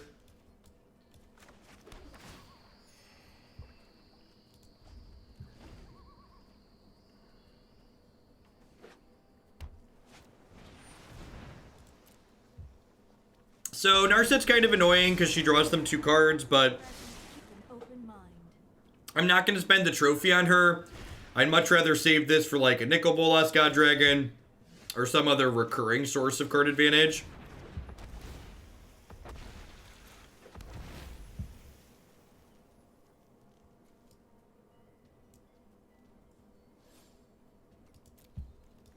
I read your backlash message. I just wasn't gonna read it out loud. That is a sweet card that exists. God bless Risen Reef, not technically drawing a card. Oh, look, their Narset only drew another Narset. That's nice for us. They know about all of the cards in our hand. Oh, sweet. Am I going to get to trigger? If they don't have a Witch Figure here, I get to Cavalier of Thorns and draw a card off of it. Although I guess it's kind of appealing to play Ceratops with haste next turn. Yeah, I guess I'd actually rather do this, right? So their Narset doesn't draw another card.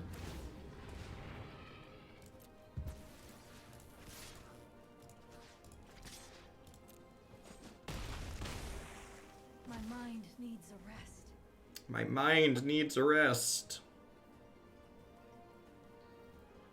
Have a good one, party bus. Mind and thought of thoughtfulness before action.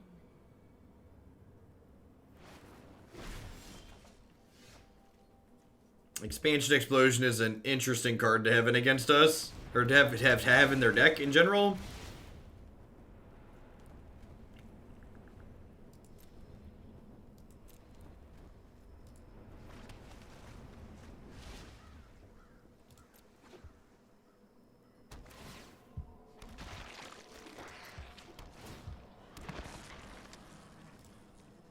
It's a ramp payoff for Lotus Field. Oh, they're a Lotus Field Blood Sun deck. That makes a lot of sense.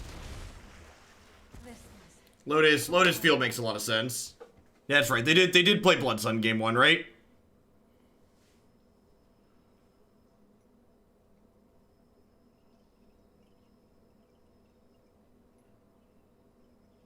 Nice, Kale. As a heads up, if after you take the Nexuses out of the Nexus deck, I might be inclined to start taking their win conditions away that you take note of, as opposed to taking the Wilderness Recollections if you already have the Nexus Gons.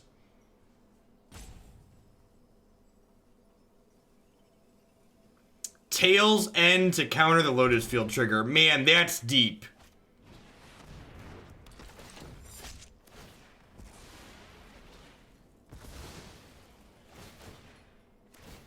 Does everything, or does my Cavalier live? Cavalier lives. Alright.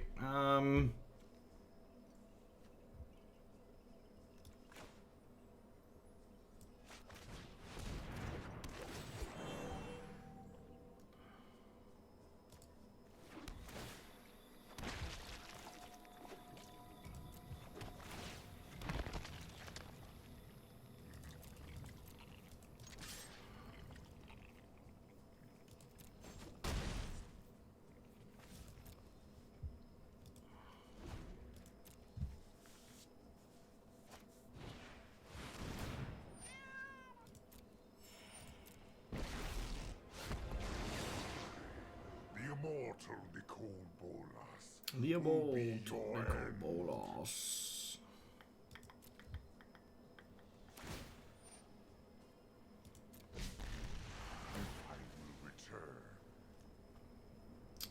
I think I'm just taking Risen Reef here.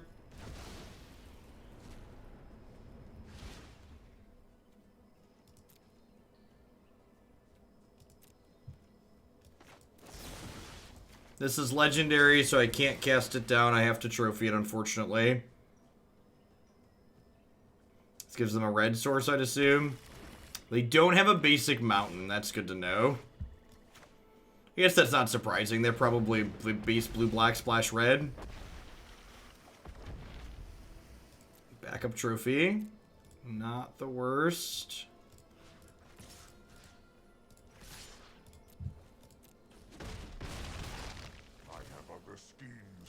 tend to.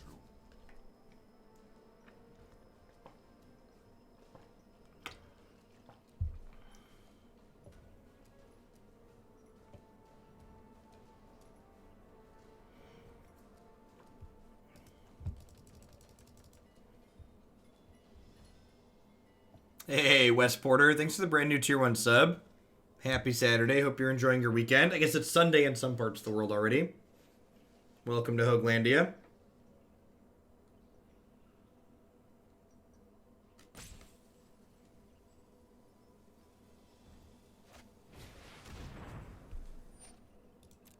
I have been selectively snared.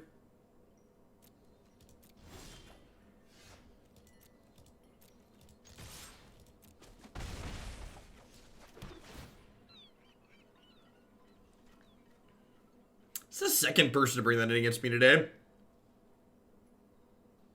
Was Ceratops worth considering there to put them to 5? I don't think so. That's why I didn't do it.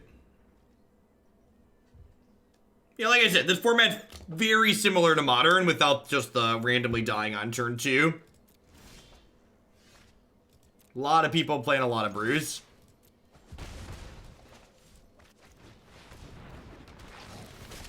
Who's excited they tails ended me last turn? I know I am.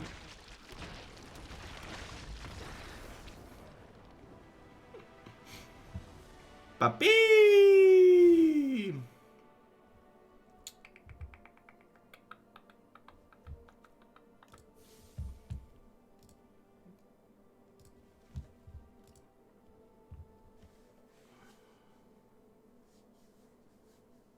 Yeah, I assume they have Lotus Fields in their deck to make their extra like double red cards work. Well, Beacon doesn't make double red. Beacon only makes single red.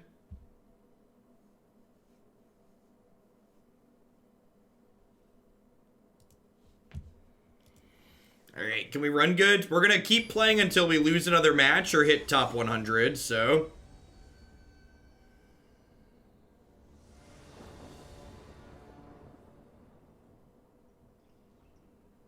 Yeah, they definitely had red sources game 1.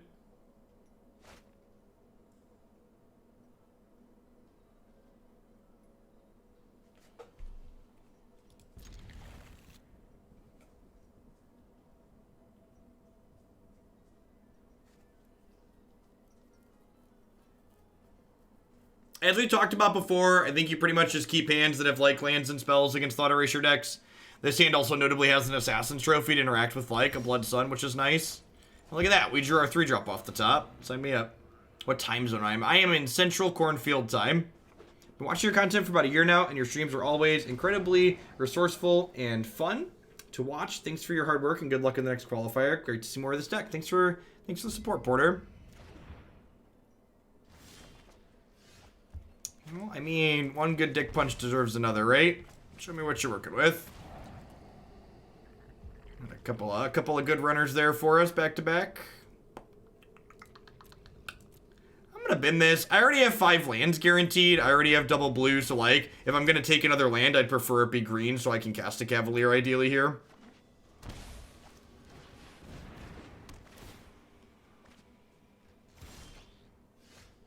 That's for the untapped land, bro. We're gonna hold off on trophying this for now, because it just puts our lands into unplay tap for the time being, and I'd prefer not to give them a 4th land if I can avoid it. How long have I been live? We've been up for a little over 3 hours. Doing our random evening stream. Bet you've never been hugged by a kraken before.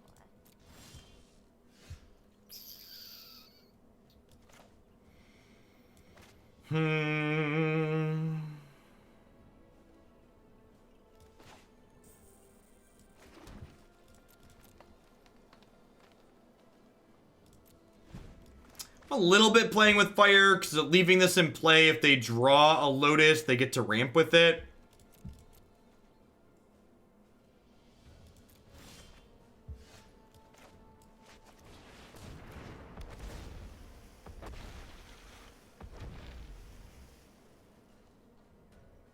Now, if this hits a land, I'm going to trophy the Blood Sun. Are we gonna Tails End? Are we gonna Tails End my Risen Reef trigger? Yeah, you get that. You get that one for one. You get it.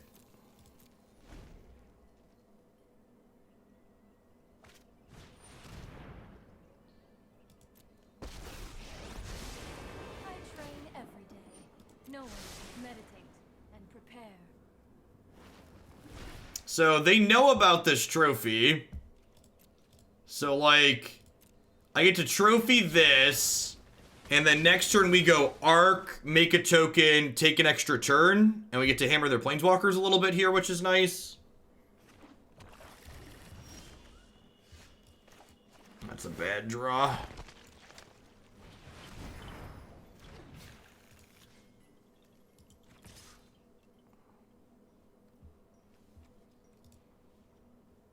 Do I care about the alt text on this card? I'm not sure that I do. So I think I'm gonna hedge attacking the Kiora. Making me crabby. Maybe I'm just supposed to trophy the Kiora, though. Is this a good one?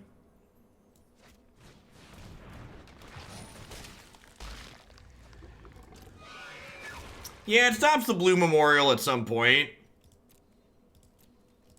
Clearing it because of Sirkin. That's a good point. Let's clear it because they have Sirkin. Harder. I think that's an A+ suggestion.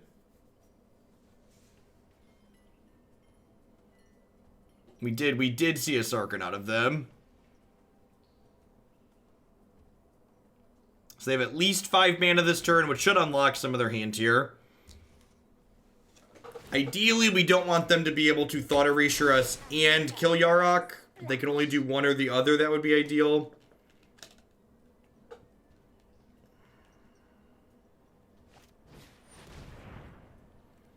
Sure.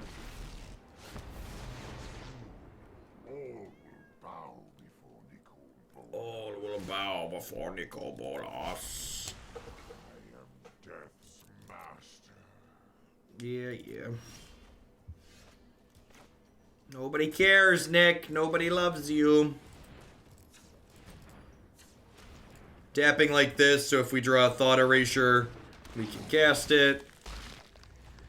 God, we're so good at Magic the Gathering, chat. Why are we so good? Are we gonna get to play another match? It almost feels like we're gonna get to play another match.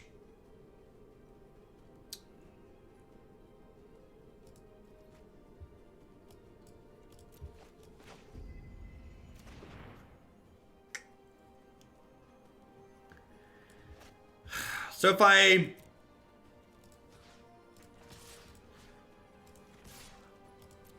play this land, Massacre Girl kills my Yarok, which is not ideal, so let's avoid that. Whereas right now, if they Massacre Girl, she does not kill my Yarok. Pyromancer extraordinary. Go out on a win. Nah, we're gonna play till we lose, I think. Ideally, I can sleep in tomorrow. I'm playing okay. Not making that many more mistakes than usual. Making some, but you know, it's Magic. I would like to hit an okay rank tonight. Oh, we're flashing back Thought Erasure. Rude. Come on, Chandra. Remember that spell. Remember that spell. Remember that spell, Sandra.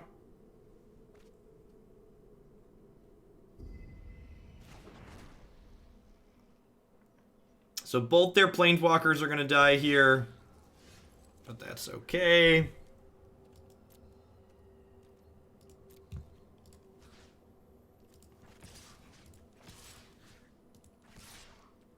Okay, Disfigure Risen Reef in response to Massacre Girl. That is the super big brain play. I love it. Let's do that.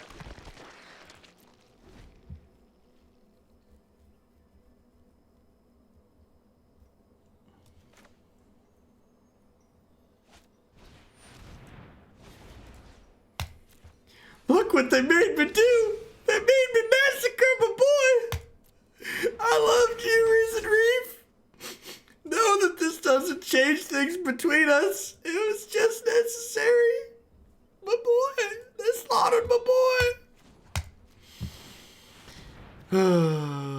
Yay, magic!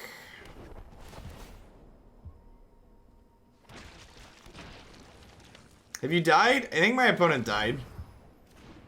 I think my opponent died. So like, when your main deck Blood Sun deck loses to the Field of the Dead deck, you just like crumple it up in a little ball and throw it in the garbage can, right? That's how that works.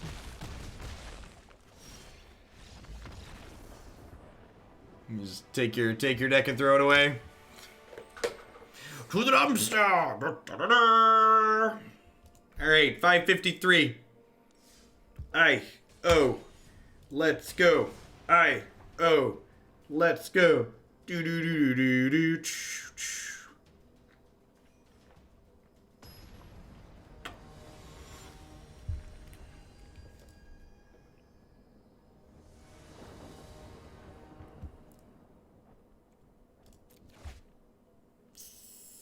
This hand's pretty bad. Anytime you have the what's it called in your opener? The Nexus of Fate, it's just like, yikes.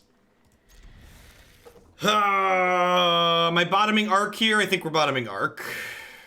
They're gonna be like playing a deck where Disfigure doesn't have text, and I'm gonna be sad that I kept this, but of course Blitzkrieg Bop is in our playlist. Come on now. What do you think? What do you think this is?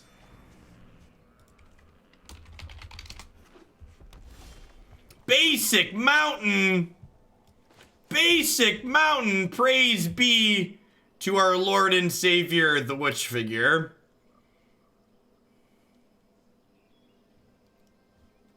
Praise be to the 3/5 lifelinker. Oh no. Oh. The old priest of the forgotten gods, you say? This is less good for us, but probably still okay.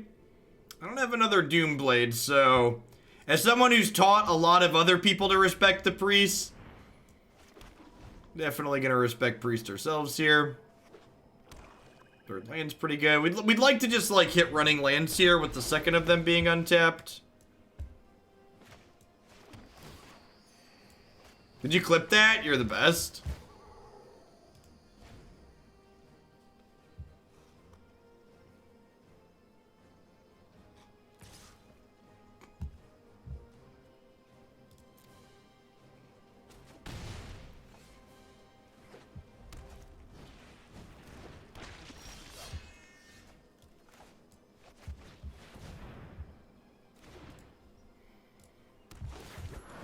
We might have to tweet that one. That was an excellent clip. Watery Grave. Watery Grave doesn't really do anything for us here, right? So I just take the Blast Zone? I think I just take the Blast Zone because Watery Grave doesn't really accomplish anything. Like if it was a third. Oh, it does unlock check lands. I don't know if that's super important at 5 lands, though. It's a good observation, though. If it was my third green source, I'd snap it off. But because it's not the third green source, I think we hang tight for now. God, their draws have been so good. It's kind of unreal. Running lands. I guess so good. By so good, I mean they drew running lands. Which, in my defense, running lands is really good here. Because it gets them to bond too, but... How greedy are you? Pretty greedy. Pretty greedy is the answer.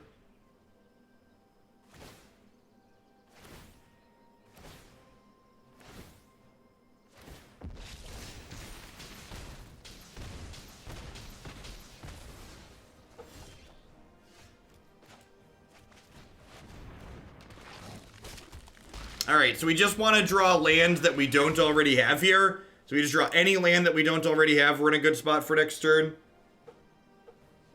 If they attack with this Mayhem Devil, I'm going to block. Hold the door! Hold the door! Risen Reef on top is the Stone Cold Nuts. Don't play a priest. Alright, not a priest. God bless.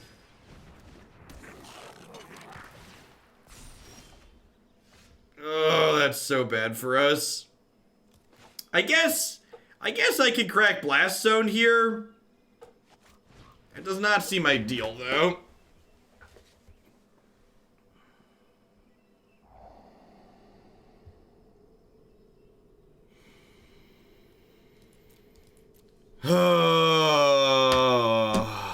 I don't know that we're gonna beat someone running this hot. That's pretty good. They got really aggressive with their Bantu, and they got super paid off. We're probably just dead next turn, no matter how I slice this, right? I don't know that my decisions matter.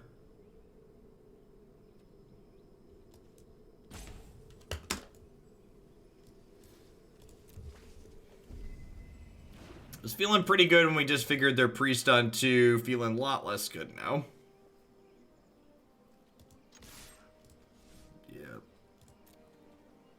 Yeah, I think we're some mix of almost dead on board. I guess I should do this now and force them to do this. Oh, they get to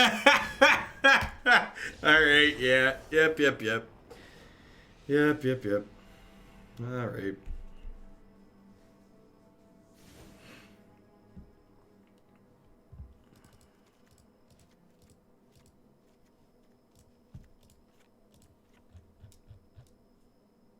I mean, I didn't remember that was gonna happen, but I knew somewhere in my heart of hearts that it was gonna happen. Somewhere in my heart of hearts, I knew that's what was gonna happen. If you're a fan of Modern Gators fan, you're gonna love this. You're gonna love Historic. The standard format is the basis for what Historic's gonna be. The best way to describe the standard format is it's like Modern if you never had to die to Neoform combo. It's like Modern, only you never randomly die on turn 2. It's great. It's like what Modern was before they banned Splinter Twin and Birthing Pod. That's actually the best way to put it. This format feels a lot like the golden age of Modern.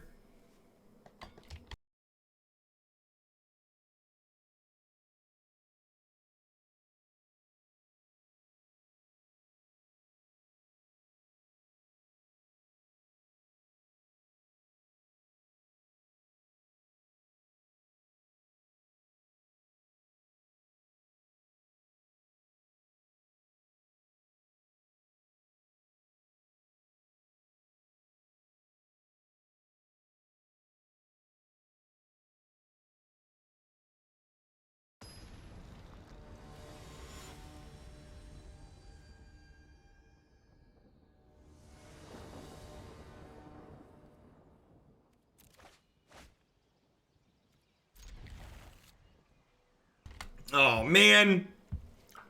If this Golgari Guildgate had been a Simic Guildgate, we'd have all of our colors right now. What a tilt. Sans Seraph, thank you for doling out some sub-gifties. I appreciate the support. Welcome, welcome. Welcome to our newest members of Hoaglandia. Hope you're having a fantastic start to your weekend. Middle of your weekend. Blue source, please.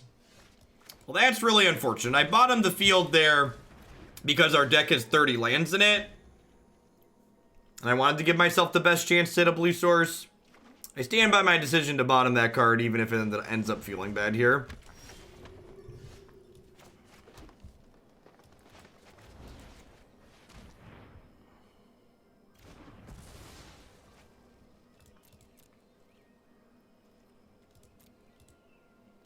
Hey, Killer Caterpillar, thanks for the half year support. I appreciate that. Welcome back.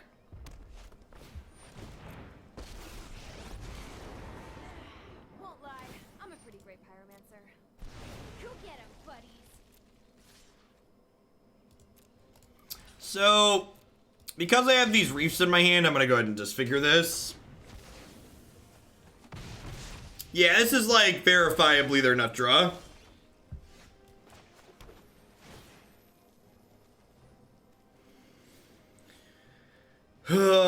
I think I'm supposed to keep that because it's 5 looks at a blue source. Yeah, the new format's called Historic. It's basically just going to start with what's on Arena now.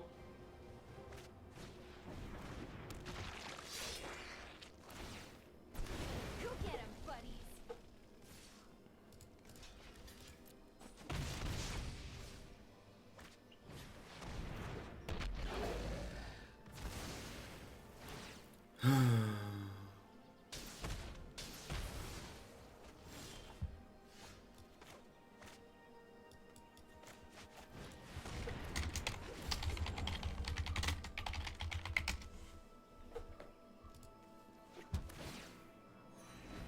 I think we're probably dead at this point.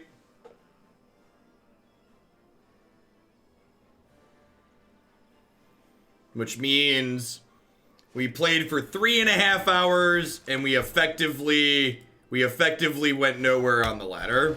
Go get 'em, buddies. Yes, I guess we moved up 300 spots. Eh, it's not even bad. I'm gonna play one more.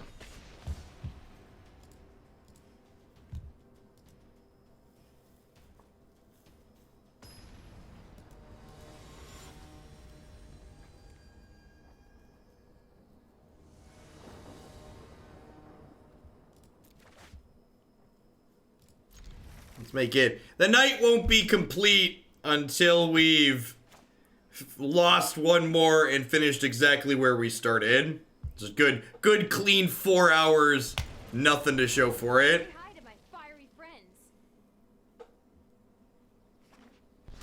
Go get 'em, buddies.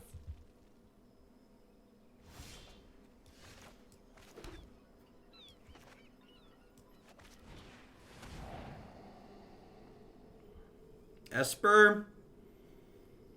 Ah, fuck me. It's too late for this.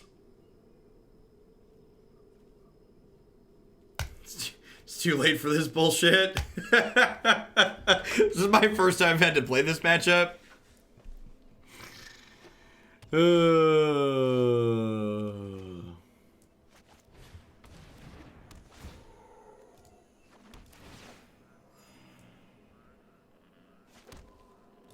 Arena's like, Jeff, magic sucks, you should have gone to bed.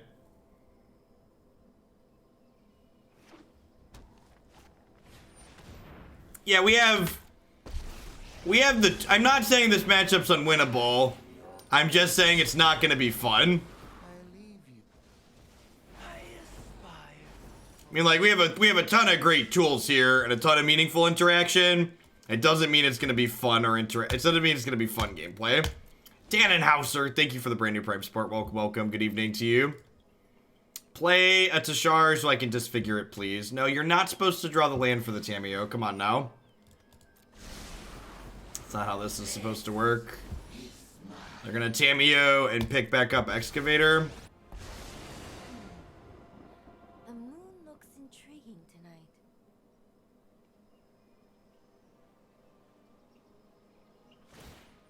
God bless. To the library. I guess they're just gonna name Keithus here. Moxamber. It's a weird name. Alright, do you have a basic or is this Vindicate? My research has been compromised. Just Vindicate.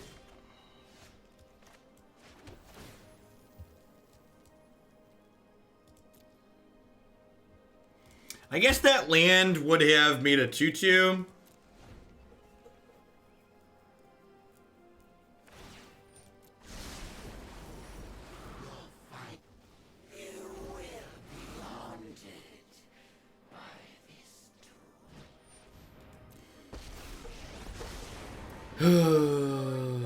I'm all alone. There's no one here beside me. Why did I play another match?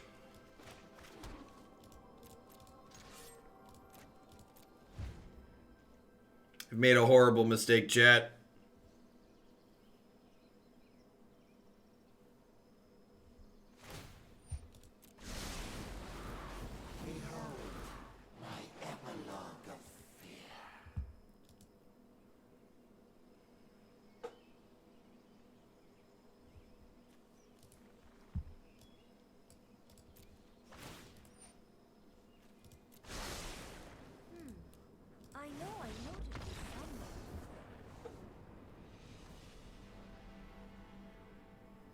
For those of you who are confused why I just conceded there, I'd encourage you to go watch me play 4-color Kisis.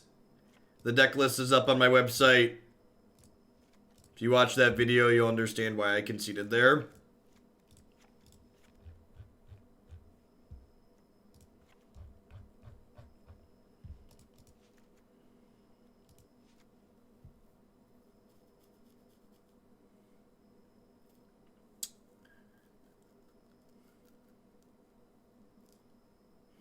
Is it crazy to cut Cavalier of Thorns? Is shifting Ceratops better than Cavalier just to like, because I need to kill them? It might be.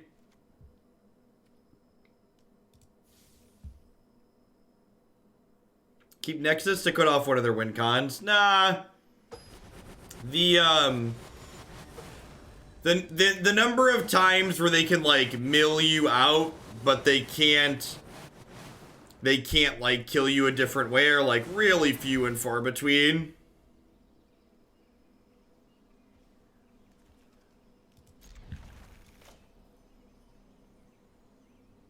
Any untapped land by 3 lets us Rejuvenator.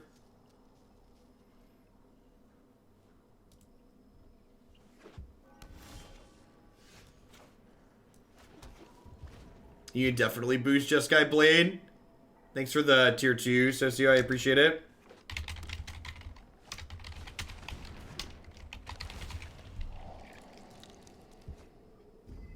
There's a part where a 30 land deck doesn't draw a third land.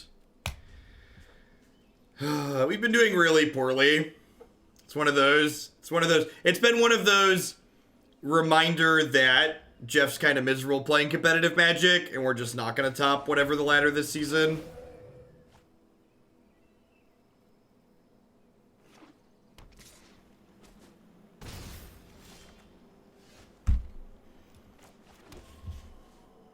Just no meaningful decisions in the games that we lost. That's not true. We died to Sarkhan's Unsealing, and I could have prevented it.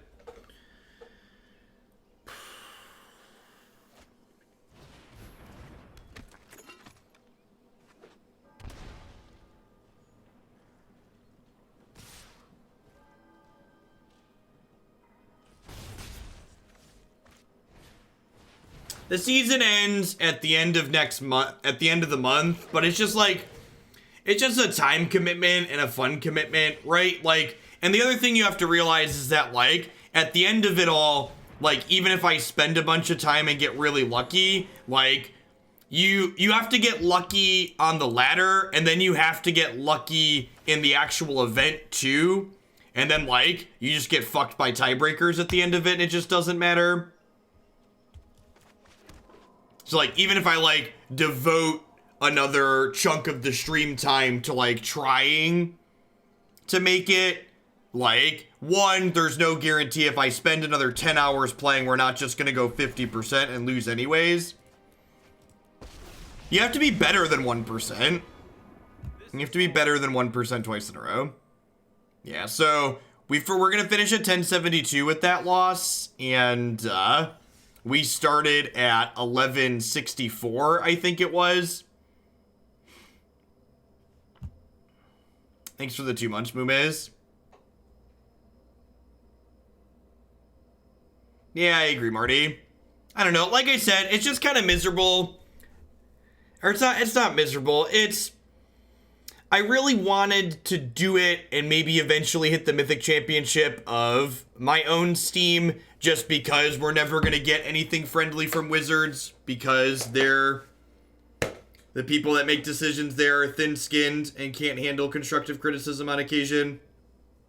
I don't know. It just sucks to, like, work really hard and, like, be consistent and put a lot of effort in and, like, feel like at the end of the day, Wizards of the Coast would prefer that I wasn't here and I wasn't doing my job.